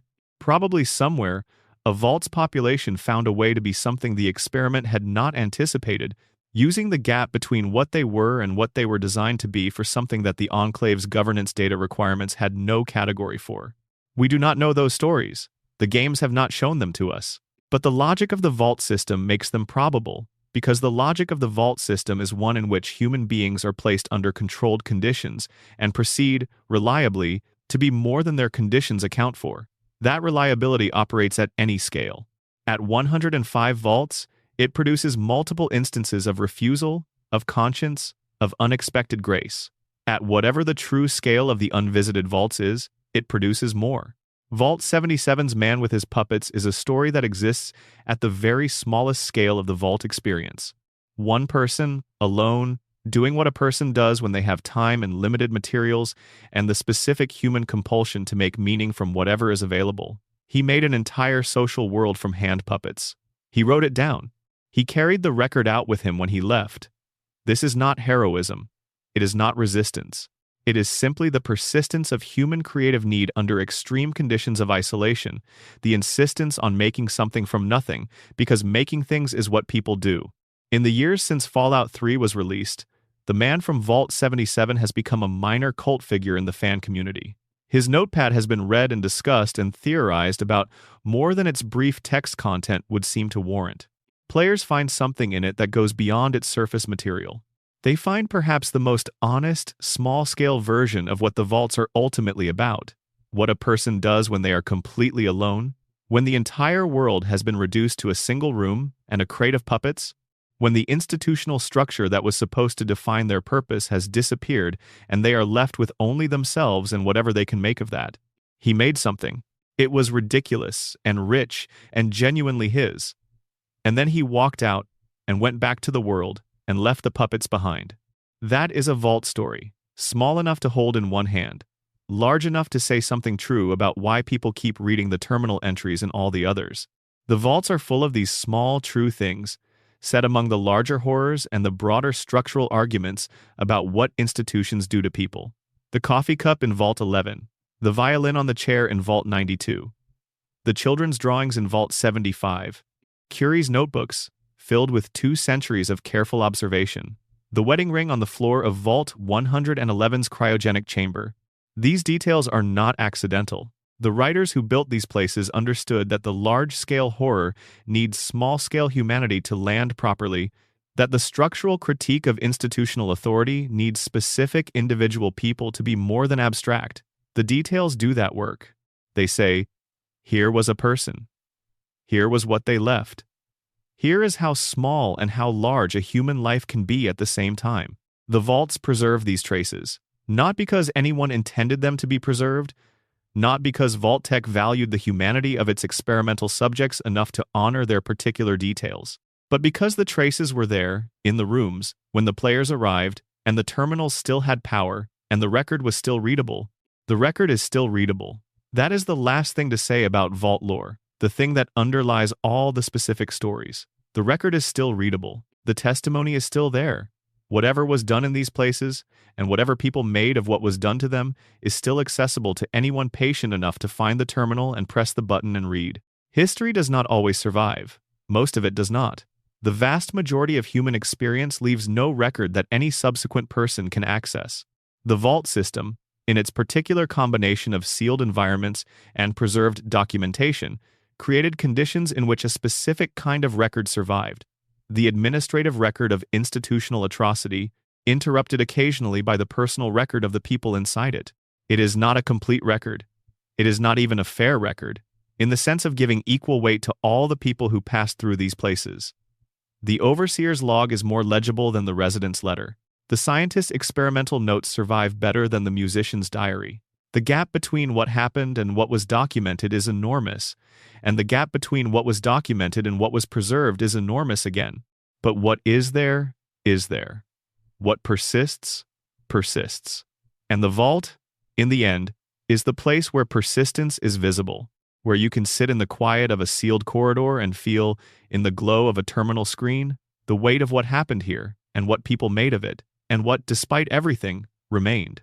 Section 22, Vault 112, and the simulation The Oldest Trap. Vault 112 has a quality that distinguishes it from every other vault in the Capital Wasteland.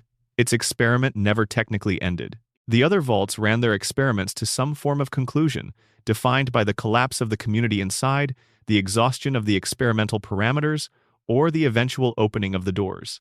Vault 112's experiment, a virtual reality simulation called Tranquility Lane, was still running when the Lone Wanderer found it in 2277.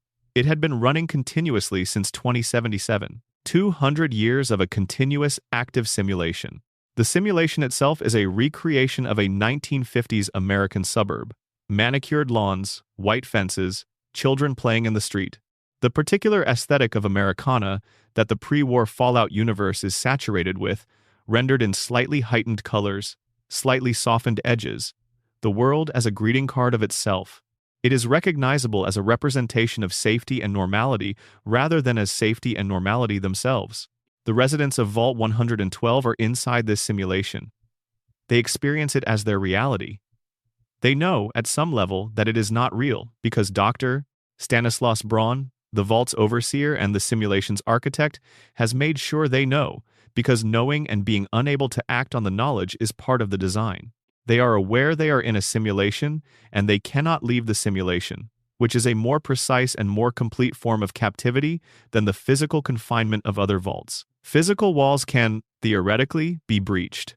The walls of Tranquility Lane are the limits of the simulation itself, which has no edges that the residents can reach. Braun has been in the simulation for 200 years. He is not a passive observer, he participates. He has an avatar in Tranquility Lane, a presence among the residents that allows him to interact with them and, crucially, to design scenarios for them. Over 2 centuries, his scenarios have become increasingly elaborate and increasingly focused on suffering. He kills residents. He resets them. He kills them again in different configurations. He has had 200 years to develop the specific technical fluency of a torturer who has never faced consequences, who has never had his subjects permanently escape, who has never needed to consider moderation. The Lone Wanderer enters Tranquility Lane through a connection pod and encounters Braun's arrangements in full operation. Braun offers them tasks. The tasks involve causing suffering to specific residents. The framing is that completion will earn access to something the Wanderer needs. The ethical shape of this encounter is one of the most carefully constructed in Fallout 3. Braun's request is that the Lone Wanderer participate in his system. Not as the person who designed the system, not as someone with Braun's 2 centuries of desensitization, but as a newcomer asked to cause harm to people in a virtual environment in exchange for access to a resource. The question the game is asking is whether the virtual nature of the harm changes its moral character, whether the fact that the residents reset means the harm is not real harm. Most players find the question uncomfortable in a way that suggests their intuition says no, the virtual nature does not change it. The residents experience the harm. The fact that they do not permanently die does not mean they do not permanently fear and suffer and anticipate. The simulation is their entire reality. What happens in it is real to them. The alternative path through Tranquility Lane involves finding a failsafe in the simulation's code, a mechanism Braun apparently installed and then left accessible, and using it to trigger all of the simulation's hostile constructs simultaneously.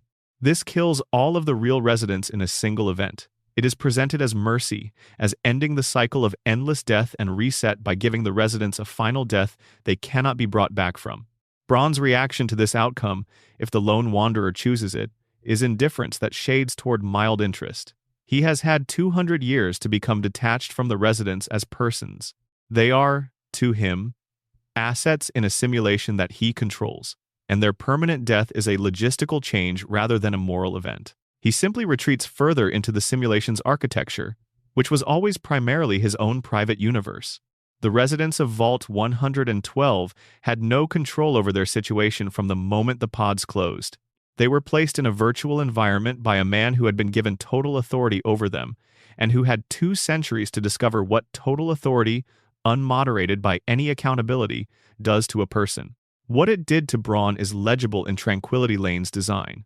Elaborate, self-referential, focused on the specific satisfactions of control rather than on any external purpose. The experiment, whatever it was originally designed to study, became a private theater for one man's 2-century investigation of what he could do when no one could stop him. This is the Vault system's endpoint in miniature. The Overseer with total authority over a sealed population, isolated from any oversight, running for long enough that the original institutional purpose becomes irrelevant. What fills the vacuum is the Overseer's own psychology, whatever that psychology becomes when it is given unlimited time and unlimited control and no one to answer to. Braun is not a monster in any external sense. He is a person who was given a specific authority in a specific context and then left alone with it for 200 years. What that produced is exactly what you would expect if you thought carefully about the conditions. The Vault system, in its most complete form, is a machine for producing bronze. people shaped by their institutional power into something that serves no purpose beyond the perpetuation and elaboration of that power. The residents, in Tranquility Lane as in every other vault, were the human cost of building that machine. The terminal in the pod room still glows. The simulation still runs, even after the lone wanderer leaves, unless the wanderer made the choice to end it. Braun is still in there, still moving through the simulated suburb, still designing his small architectures of control in a world that contains only the people he chose to put in it and the tools he chose to give them. The vault door behind him is still closed. There is no one outside with any interest in what goes on inside. The experiment ran for 200 years without any external accountability, and then a teenage kid with a Pip-Boy came through and made a choice about whether to play along or to end it. That choice is all that was ever available. The vault system ultimately produced these moments. The specific choices available to specific people who arrived at specific sealed environments, at specific times, with specific tools. The choices were real. The consequences were real. And the archive of what happened before those choices arrived, the terminal entries and the skeletons and the instruments on the chairs and the coffee cup still half full, was real too. The vault is the record of what people did and had done to them in sealed rooms over 2 centuries.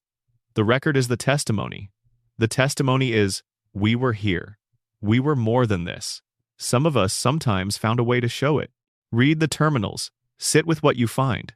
The vault has been waiting. Wherever in the world you are watching this, whatever time it is where you are sitting, I hope these stories gave you something worth carrying into sleep. Drop your location and the time in the comments. Everyone matters to me.